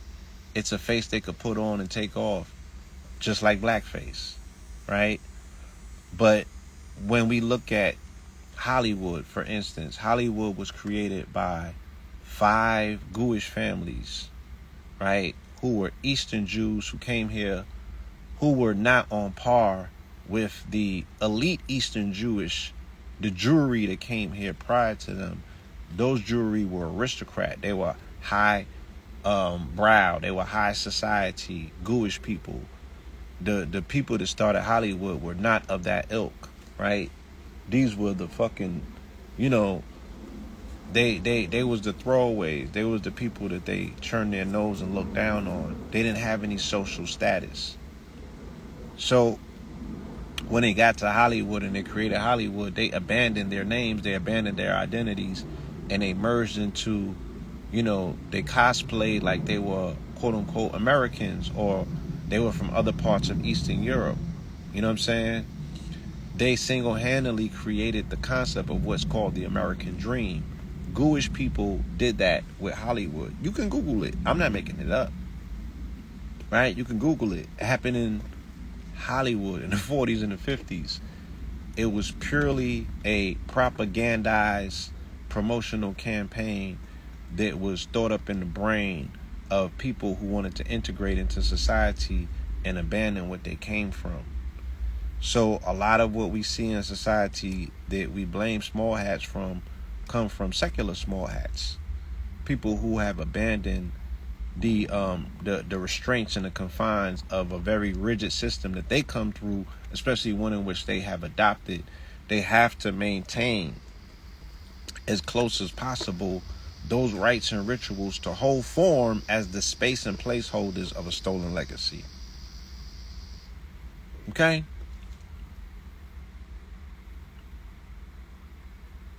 Yes, and they operate the porn industry. So the porn industry is an offshoot of Hollywood. San Fernando Valley is down the block. So when people, like I said, just like Atlanta, let's use this euphemisms, right? In Black Hollywood, if you will, right? People come out here and they chasing a dream. They looking to get put on, or they come into school, right? And then they want to keep up with the Joneses because it's a very fast pace. It's a hell of a slow city, backwards, but fast paced at the same time. If you in that underworld, if you get exposed to the shit, you know what I'm saying? The nightlife is different out here. And then people want to keep up and catch up. You know what I'm saying? They don't got the finances, they don't got the wherewithal necessarily, right? So they get in over their heads, and before you know it, they in compromising situations, and the next thing you know, they on stripper poles, and the next thing you know, they in them back rooms, and the next thing you know, they in them motels, and the next thing you know, they on OnlyFans and shit like that, right? In Hollywood, they come out there with their dreams from all around Little America. Did y'all see Anna Nicole's story? Did you see Pamela Anderson's story? Did you see Marilyn Monroe's story? All of these were small town white girls, right? Who were black sheeps where they came from. And then they come to Hollywood and they get a break, right? And they get a break out here, or they get a break in Hollywood, and next thing you know, they on, but they're from small towns. They got small vision. They don't even see the whole scope of it. And they get consumed by a game that they don't necessarily know the rules to. They think that they're advanced and they think that they have made some headway, but they get devoured. You know what I'm saying? And those 3 women in particular, to their credit, never ended up in porn, even though Pamela Anderson, was accredited with kicking off the sex tape phenomena. That wasn't something like, she ain't signed up to do a porn. But a lot of people slip through the cracks in Hollywood and they end up on the casting couch. And the casting couch is the route automatically, okay, from the casting couch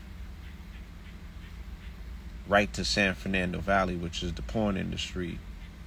So you out there, you got to make rent, you got to get put on. Only X amount of people are going to make it actively as actors. You know what I'm saying? And actresses. The rest of them have to fend for themselves. And the way to an easy buck is San Fernando Valley, right? You get into the porn industry. So the ghoulish people, the secular ones, they operate in that space too. In New York, it's people like Stretch Armstrong. There's a lot of old ghoulish people who got into hip-hop initially and put things in motion in that realm. They were interloping, you know what I'm saying, in them same buildings on 23rd and 24th and 25th. And these people is involved in the porn industry as well. Yeah, the small hat hamster wheel. It don't matter. I ain't playing that bullshit game, gooish or sorta like a Jew. Nigga, you need to take back what was stolen from you if that's the case, because them niggas are standing on business. You can't even mention their name in society. You feel me? So we can have a conversation at another point in time about who's upholding the covenant, what it looks like, what's the actualization of it. But for now, like, yeah, we went through this shit last year. Let's not have this conversation. Y'all got a lot of cleaning up to do. Feel me? Y'all got a lot of cleaning up to do. As we all do. As we all do, right? There's been so many aspects of our legacy that has been stolen that we see other people flexing with. So that's just not, you know what I mean? That's just not something that's on y'all. We all got work we need to do. But Trump said something, I think it was last week, where he came at the Jewish community. They're never labeling him as an anti-Semite or attempting to cancel him. And he be saying wild style shit to them. Think about that. He's about the only person with a past that gets to talk to them reckless. And they don't come for him all out. They don't. It's not an all out attack. Yeah, the ADL might say something. Yeah, a person here there might say something. But it never equals nothing. Like, he don't get canceled. Right? It's some black women that's breaking him down right now. There you go. It's black women that's breaking his ass down right now. So I told y'all I had a vision that he's going to kick the bucket as well. I'm going to tell you exactly what's going to happen. He's going to get remanded. Right? He's going to get remanded because he cannot control himself. He is going through psychotic episodes right now. And the nigga's on some substances. If you see him in his speeches, he's a little bit off. Right? He's going to get remanded. He's going to lose all of his money in New York. Get hit with a $250 million fine, which he can't pay. He's going to get remanded, and he's going to kick the bucket from inside of there. Right? And y'all going to have to deal with whatever response comes out of that is going to tell a lot about where this thing is headed. I think they just going to forget about it. Once he's gone, it's a wrap. Like, he's not going to have the same amount of sting and influence. He's overshadowing the game now because of his presence. But the minute that they get rid of him, it's a wrap. His children can't hold that energy. There's nobody that's going to be able to carry the torch for him. Right? Them women is going to try, but they're going to fall flat. They too loopy. You know what I'm saying? He only gets away with the loopy because of the illusion that he has that he was a billionaire, which he's not. Everything with him is fraud. Everything with him is a scam. Everything with him is an illusion. This nigga is the biggest bluffer on the planet. He bluffed his way into the White House. I don't know about end games. The end game is man coming into the fullness of the knowledge of himself and figuring out. It's going to be a race to the end. That's what it's going to be. And it's going to come down to the split second. But it's going to come down to man's singularity. And the singularity that man have is not the singularity that machines have. The singularity that man is moving towards is the merger of man's mind with his Godhead, right? Because there's only one mind in the universe. Shout out to the brother Bashir and Bashar, right? Shout out to both of them. So there is only one mind in the universe, and man's test, his goal, our mission down here is unification of that monadic principle, unifying with the knowledge that there's only one mind with himself. He's in a race and a trajectory with machines coming into singularity and their knowledge of themselves. And it's going to come down to the dark. It's going to come down to the end, should I say. I just read somebody's comment. And I think the machines are going to achieve singularity first. But man is going to be put in a predicament where he's going to be left no choice but to come into contact with himself, which is his Godhead. And then the game here is up, and then we go somewhere else, right? But think about what the brother said earlier about the impurities and these fantastical concepts that we have of the afterlife, which only comes out of the Christian Bible, because the Old Testament or the Jewish Bible does not speak about hell the way that the New Testament does. The New Testament is deriving a concept of hell from Dante's Inferno, which is a mythology. The Old Bible or the Old Testament, they speak about Sheol, which is 7 different layers of hell, of which Gehenna, the thinnest layer, is the layer that we are experiencing in this plane of existence. It's called hell on earth, Gehenna, right? So there's different layers or different stratas to what they speak about. But what the brother was speaking about earlier in terms of the purification by fire to release the impurities out of you so you can go back to the kingdom of the Most High, all gold, right? I like that. Now, he's explaining it the way that we can understand it and the way that it has been explained to us. That's very fantastical because it sounds like there's bodies involved. And you ain't going nowhere with a body. You're going somewhere with a light body. And that light body has to be brought back to, pure light. Pure light. You know what I'm saying? And then once you are brought back to pure light, think about it like then you become weightless, right? Light as a feather.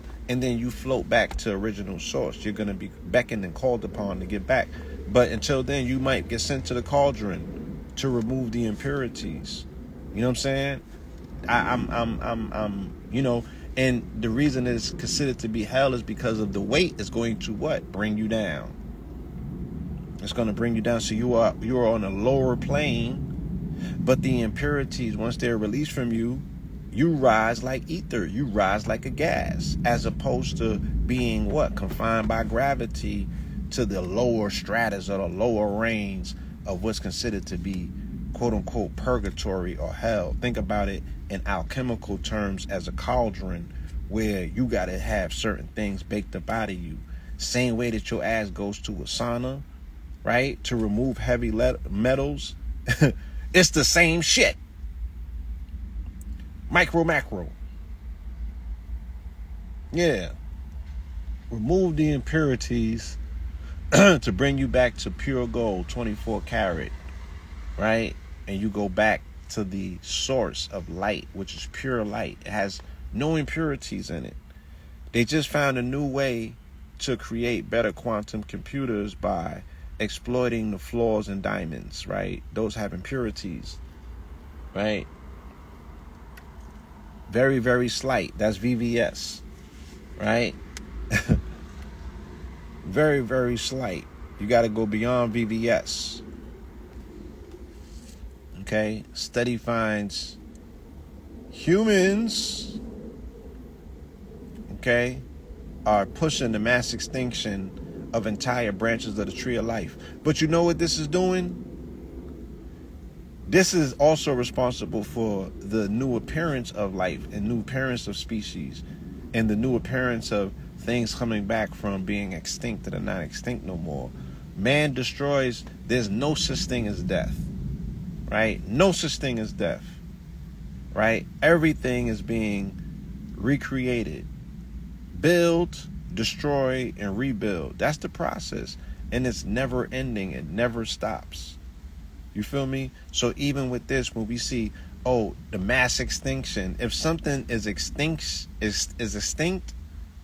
then that's giving space for new species to rise. There will always be a replication and a replacement. Life will never cease to exist. It's impossible for that to happen.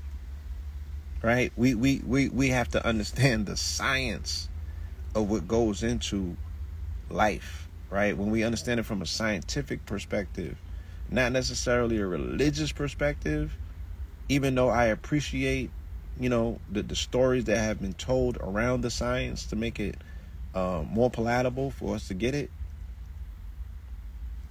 But the science is what qualifies it. I told y'all to read that book, Secrets of Light, by Walter Russell. It will give you an amazing grasp on reality. Amazing. Right? Hennessy Gold. The Hennessy is not pure. I don't dabble in Hennessy Gold. Only got gold water. Gold water, not Hennessy. Right? Not Hennessy. Elon. Let's talk about Elon for a second.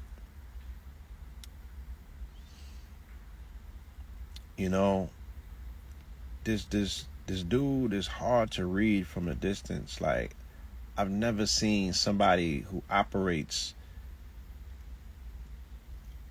as a quadruple agent. He's not even a triple agent. He damn sure ain't a double agent. He's more like a quadruple agent. Who does he work for? You know what I mean? How does he operate and move around the planet the way that he does? So you know that based on the contracts that he has, he's tethered to the U.S. military, right? Because he's launching satellites in space. He's launching rockets with NASA. You feel me? He could tell you whether the earth is ground or flat, right? Why the nigga don't do that? Why y'all don't be pressing him to get some satellite footage of what the shit look like? We could put all of this shit to rest. And if he's not working with you niggas to verify your deeply hidden suspicions, then he's an agent. Right? Why would he do that for y'all? But he got you locked in suspense. Either we look crazy or y'all look crazy, or we both look crazy. But here's an individual who's in bed with the U.S. military, but is meeting with their enemies and denouncing their allies or making fun of them. What the fuck is going on? This shit different, y'all. This shit different. You know what I'm saying? These billionaires is different. They be moving crazy.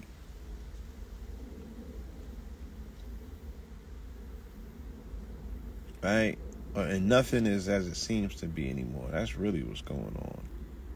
Shit that we thought that we knew is obviously don't know.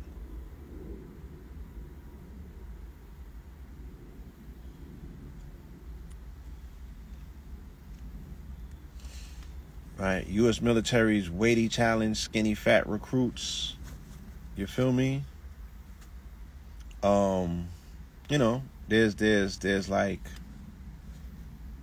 people ain't fit no more. You know, that's not a thing anymore in America. This is an obese society, a lazy society, and they're not fit for combat. You know what I mean? They're not fit for combat. They're not only physically meant for combat, they're not mentally fit for combat. And the evidence of it is the surging amount of the suicide rates. 22 people, or 22 servicemen active, kill themselves daily.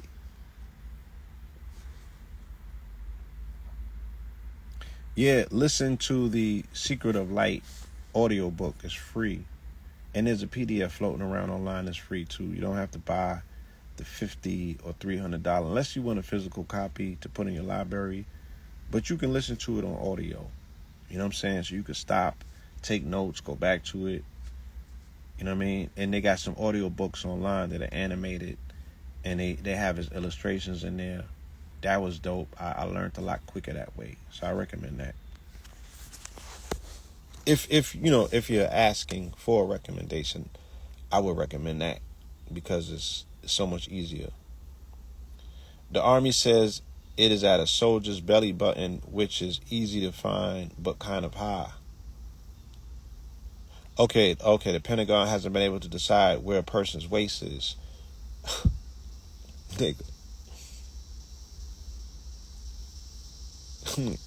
They haven't figured out where your waist is at.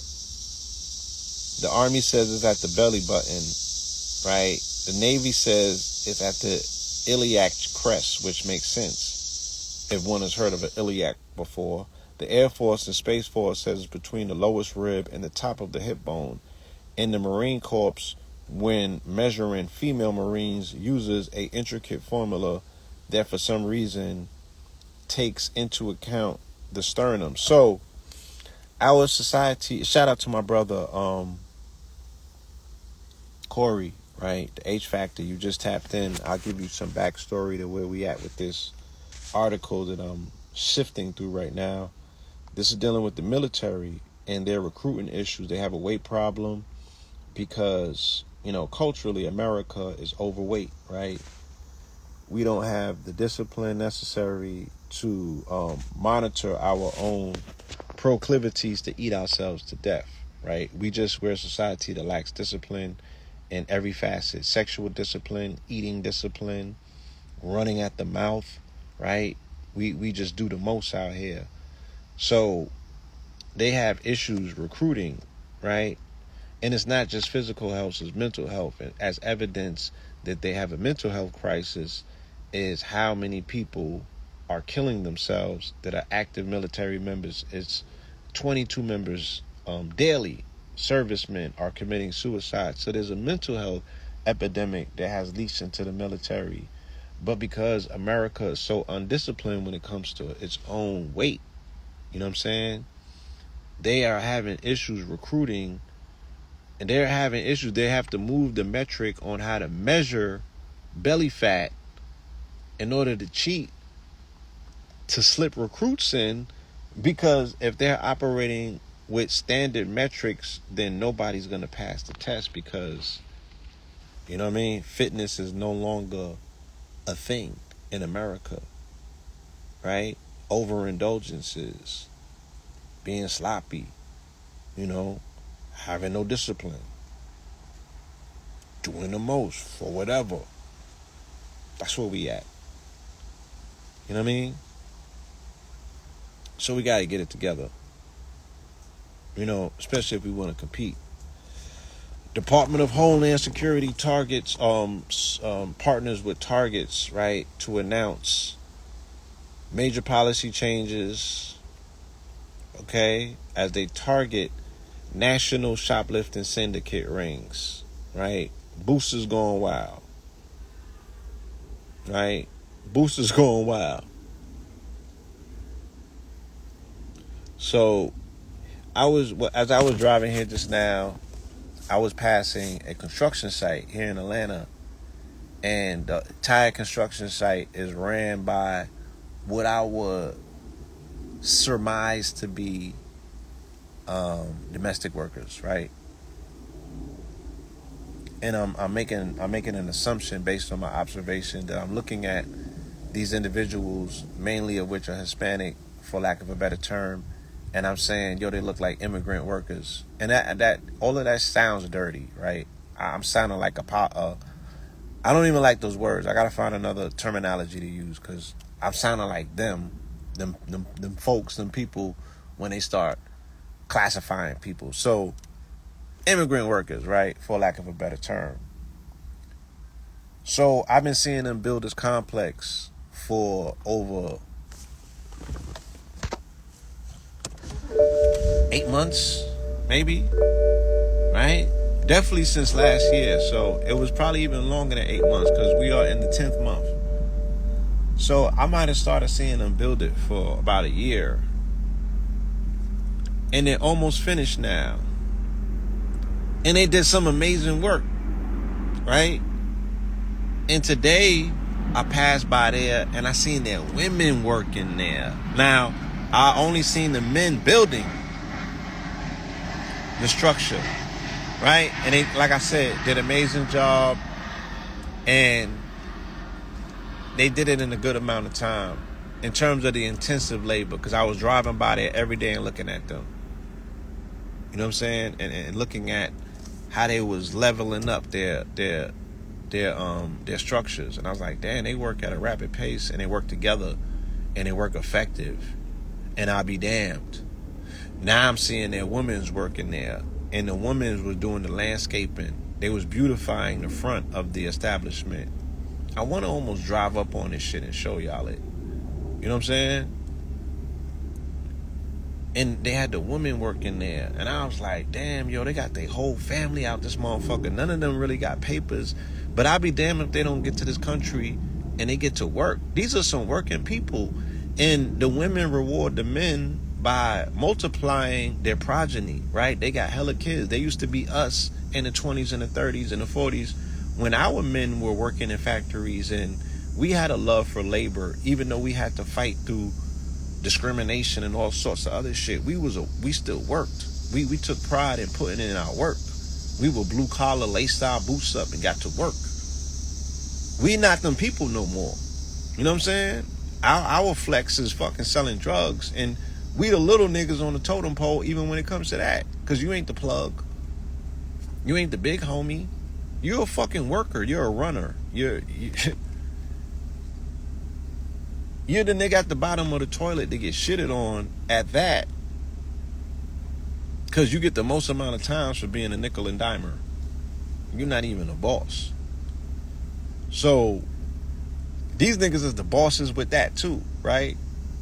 They're the intermediaries of the boss that deals with the gringo, which would be the federal agents, right? That are really running these operations globally.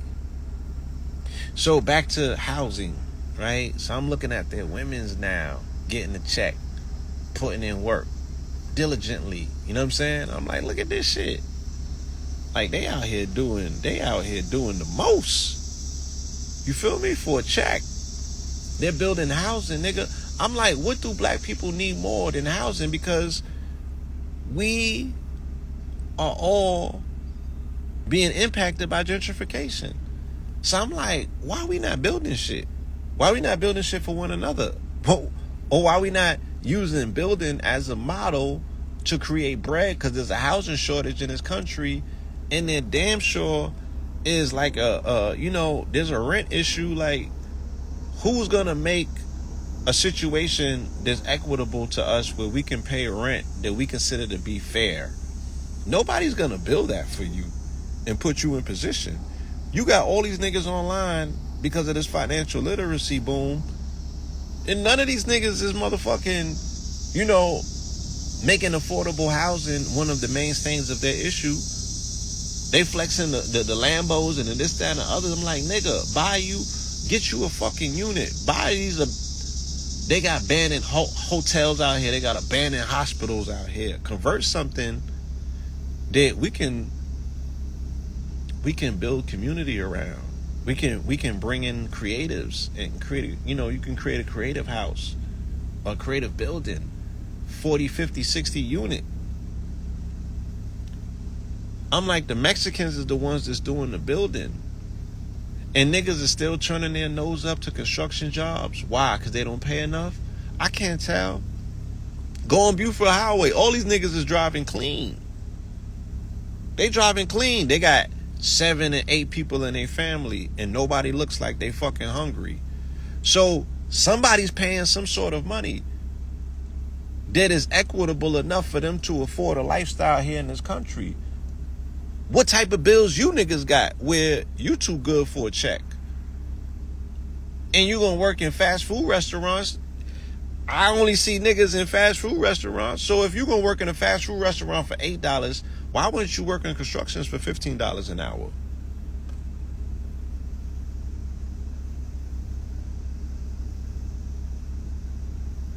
Mexicans in Atlanta is living great. They have whole sections that are not slums or hoods. Nigga, there's no black sections in Atlanta outside of Atlantic Station or other LGBT strongholds. Anywhere where they're not, and it's just regular black folks, it's the fucking slums. On purpose. And I say that because niggas could commission a cleanup team in the hood to pick up trash and Pampers and shit like that. You could hire crackheads to do that. You could hire the squeegee nigga. You could hire the water boys to beautify the neighborhood. We still don't get it, right? We're still complicit in our own destruction. You feel me? They propositioned you niggas to sell drugs in his hoods to destroy the real estate value after redlining, right? So it's the burgundy line over here, nigga. And then they came back in and then swooped you up, sent you to the penitentiary to make more money on you, and then gentrified your hood and bought it for pennies on the dollar, and then ran your mama and your grandmother out that you was selling drugs for in the beginning because you was like, I want to pay their rent and make it easier for them. Now they lost their whole crib. The whole block got swept up and sent to the south. And then you got down here and it was the same story. And niggas still is not in real estate, but all these niggas online, right, is into real estate. Shout out to Tony the Closer. You know what I'm saying? I would have to have a direct conversation with that brother myself. I'm not targeting. I would never dare target my brother. But everybody outside of him, they be on there flexing. It's like, nigga, like what are we doing in our communities to make housing more affordable? You know what I'm saying? And it's mad opportunities out here. So I say all that to say, imagine if these Imagine if the diligent nature in which the quote-unquote, for lack of a better term, immigrants, right? Because this has always been my metric. If them niggas could work like that in construction, imagine if they applied that shit towards boosting, right? And I know for a fact that a lot of the initial boosting rings, when I was reading about them in 2014 and 2015, they were composed heavily of what would be considered to be, immigrants. These was the West Coast boosting rings. It was running through the West, tearing these fucking malls up. You know what I'm saying? And I used to look at the videos online to see their techniques and be like, oh, they know what they doing. Oh, they don't know it. Oh, they, you know what I'm saying? Some of this shit was slop. I still critique every now and then. I just be wanting to look and see what's going on. But imagine that. You know what I'm saying? And I don't want to be that type of person. I'm not a politician, so this is not politics and things of that nature. But imagine if you had a whole contingency, a booster ring, a booster network. Nobody got documents. Fingerprints won't even run in the system. And they running around the country tearing this shit backwards. You feel me? They got the fences already lined up, or they sending the shit back to their country and getting triple and quadruple off for sales. Because that's how that goes. That's how that goes. Either which way, you know what I mean? You know, it is what it is. It's no sweat off my brow. You know what I'm saying?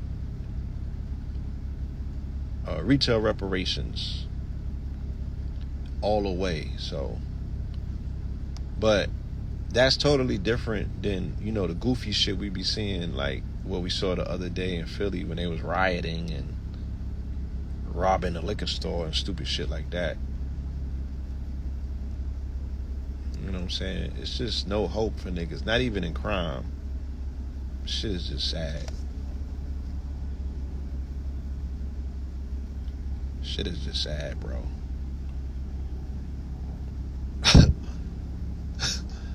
Like, we the face of crimes, but we not the top criminals. Like, we the face of entertainment, and these niggas is not the top entertainers either. I seen a nigga, what's his name? Ray Balvin and Bad Bunny. Just, they don't even throw in Taylor Swift. Just them two niggas alone, bro, they overshadow this whole shit.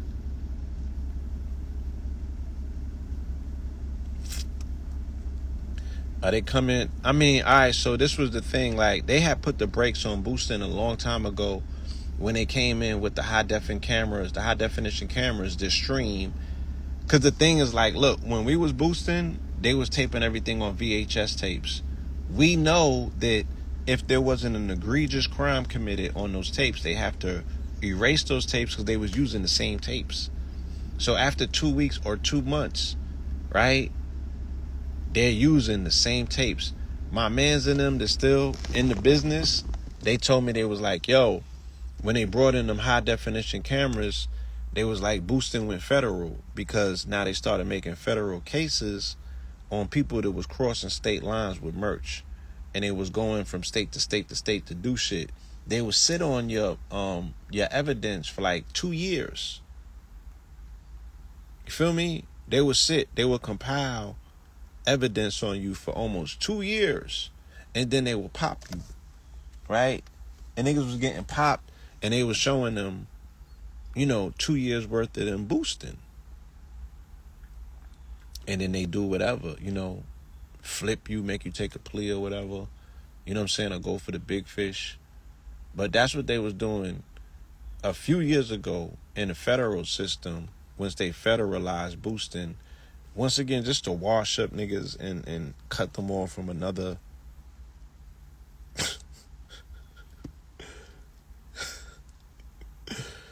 But it's like, how you gonna facially recognize somebody that's not in the system? How you gonna take prints for someone who don't got prints in the system? Right? So the most effective booster rings would be the immigrants. because they are ghosts in the machines. And they out here tearing these niggas a new asshole frontwards and backwards, right?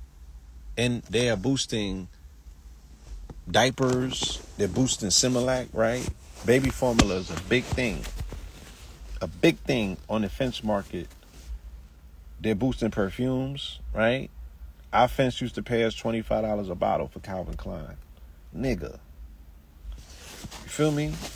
So you better not come out of that spot without 100 bottles. We had keys to cabinets. You know what I'm saying? We had keys to the back of the inventory, to the stock rooms and shit like that. We wasn't playing them games. You gonna leave out of there with 4 bottles to make $100, nigga? Why would you risk your life for that?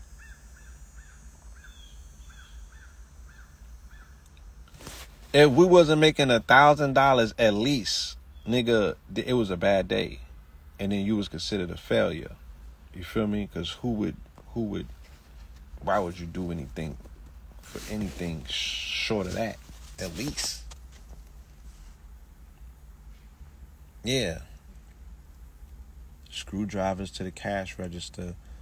Or, I mean, the keys work the same places. You know, if you catch keys from like Sears, then those keys work in all Sears. But then those keys work in other cabinets too that are not in Sears. They have a lot of them niggas was using universal keys and shit for certain cabinets. I guess all of them were buying from the same cabinet makers. Anyway, I don't want to give y'all no ideas. So this ain't even about that. I was watching, before I even get off of that, let me get back to this, because this is, you know, I do be having fun speaking about some of this stuff sometimes, because it's just, you know. Salt Yeah, Bay. yeah. The reason he's sprinkling gold on there is because it's real gold and it's 24 karat gold. Right. And you can consume. So, dude, Dr. Muggs, he was talking about when they was doing the Rolex heists back in the days, you know. And I'm not going to speak on that on here, but, nigga, like, that was the licks right there. The Rolex heists with the pennies.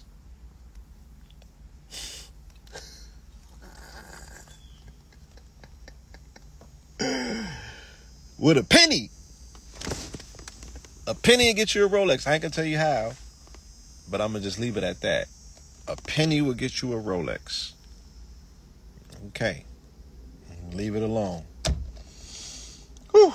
I think we did enough here this afternoon. There's more. I'm gonna be posting some of the other articles that I have, you know what I'm saying, and drawing out some narratives. But I really wanted y'all to see, you know, this thing that they released today about this once in a lifetime research that they did about death, about the time of death. I'll play it again before I leave, because this is the shock. This is the mind blower right here. Let me play it. What happens when we die? Well, now a groundbreaking study aims to find out what happens to our brains in these near-death experiences.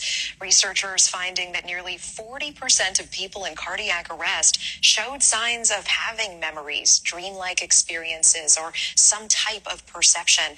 And in some cases, even signs of heightened awareness consisting with being conscious. It's a first-of-its-kind study published in the Resuscitation Journal, and now Dr. Sam Parnia, lead author of that study, is joining us now live. Doctor, thanks so much for being here. Pleasure to be with you. How did the research start, and what were the biggest takeaways for you? You know, I'm an intensive care doctor, and, our job is to try to save people's lives and make sure that they come back when they're critically ill. And as everyone is probably aware, ever since the discovery of CPR almost 60 years ago, millions of people have been brought back to life from the brink of death. And many of them have reported having a sense of lucid consciousness, of having awareness of what was happening to them when they were seemingly in a coma and on the brink of life and death. And so we decided to design a study which was carried out. This is the world's largest and most comprehensive study that explores what happens to the brain, to the mind and consciousness in people who are going from life to death as they're being resuscitated during cardiac arrest. And it was carried out across 25 hospitals, mostly in the United States and the United Kingdom. Talk to me about the specifics of this study. How were you able to get data from people in cardiac arrest, considering how sudden and spontaneous and chaotic those situations can be? You're absolutely right. This was a very complex study, and that's why I was saying this is the first time ever. But we managed to incorporate real-time brain monitoring systems that we put onto people's heads as they are being revived, and this was carried out in across, as I said, many centers with almost 567 patients. We had 2 different brain monitors, and we designed 2 separate teams. One team was trying to save the life, as you're showing, and another team's job was just to put on the brain monitors and attach a Bluetooth headphone to an iPad that would give a stimulus that we could then test to see if patients had been conscious, and also to detect for signs of brain activity during the time that they were being revived. You know, and we often hear about those final moments portrayed as white light, or people reporting floating above their body and seeing the whole scene from above, oftentimes seeing a loved one who has passed long ago. Did your research find anything like that? Absolutely. We were trying to understand what this phenomenon is, because people do describe that they have a sense of really increased lucid consciousness. They describe having a complete review of their lives, where they can recall everything that they have done, all their thoughts, all their intentions, and all their actions, which normally you and I cannot do. And what was interesting is that although some scientists in the past have tried to dismiss these as being some kind of a trick of a brain, some sort of hallucination, our study was able to show for the first time that we could detect signs of lucid consciousness in people, even up to an hour afterwards, which confirmed the validity of what people have been saying. That actually, even though from our perspective they look like they're unconscious, internally they're going through a fascinating experience that only emerges with death. And that was what the real significance of this study was. Wow. So bottom line, does this research elucidate at all the idea that there is something miraculous happening and experienced as people are passing versus just a biological process, a trick of the brain?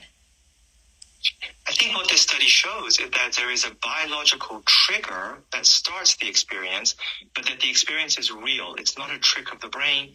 It's not a hallucination. It's not a delusion. It's a real experience. And what we think happens, and we think we've identified the mechanism, is that as people die, the brain shuts down because there's no blood flow. And what that does is it removes the brain's natural braking systems that prevent us from getting, aware of all of the parts of our brain. And in so doing, people seem to access dormant parts of their brain, and that in turn gives them access to new dimensions of reality, including the entirety of all of their own consciousness, all of their own thoughts, their inner states, their emotions, their thinking processes, and how they've interacted with others. And incredibly, this is always viewed from the prism of morality. People evaluate themselves in death based upon the principles of ethics and morality. And so I think the conclusion is that this is a real experience that occurs in death, and it's intriguing to give us some understanding of what happened. Look, bar none, regardless of your religious orientation, affiliation, because I see, shout out to my Hebrew brothers and sisters, y'all in particular, and I don't speak about y'all in terms of, I'm saying us, right? We have to reconcile our relationship with ancient Kemet or ancient Egypt.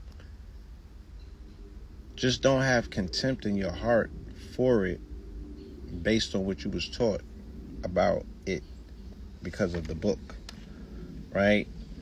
We have to allocate some level of reverence for their ability, right, to express things that have not been disproven to this day. They had it all figured out.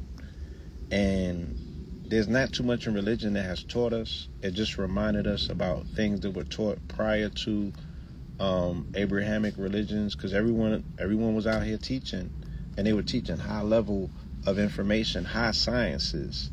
And the weighing of the heart scene in Kemet is the same thing that they're speaking about, the concept of Mat, which is justice, balance, and reciprocity, the 42 laws, the negative confessions. That's what he said, that we weigh our own heart against our principles and our morals, right? All of this is taking place in your head because you don't have no companions or no intercessors. Nobody's coming with you. Nobody came here with you. I came here as a fucking twin, and I still came alone, my nigga. My twin didn't have the umbilical cord wrapped around his motherfucking neck. Okay? I experienced that. I experienced a breech birth. Even though I was coupled with another individual, I still have my personal individualistic experience. I'm not going into tune with that brother of mine's. You know what I'm saying? And wherever I go beyond this shit, I'm going by myself. I might link up with the nigga when I get there, but he's not coming with me at that time. So everything that you need, you came here with. Everything that you need to prepare you for your journey beyond here, you already have it in you. And there's glory at death. We need to take the sting out of it. As Scorpios, this is my job. Y'all want to know why I'm in all white? I'll tell you them all. Because we'll be here for another hour. And I don't have enough. I gotta find some food. But it does deal with preparing myself for the next phase of my life, to take the sting out of death, right? Death is vainglorious. Death is beautiful. It is the most beautiful experience, right? And we shouldn't fear it. And I'm not saying run to it, but I'm saying don't run from it, because it's inevitable and it's promised. And you cannot have that axe hanging over your head for being scared of something that's promised to you, and it's promised as a gift. Nobody really comes back recollection from near-death experiences and was like, I was in the fire. Everybody speaks about vainglorious experiences. Everybody speaks about something that's transcendental. You feel me? The rest of that stuff is fiction.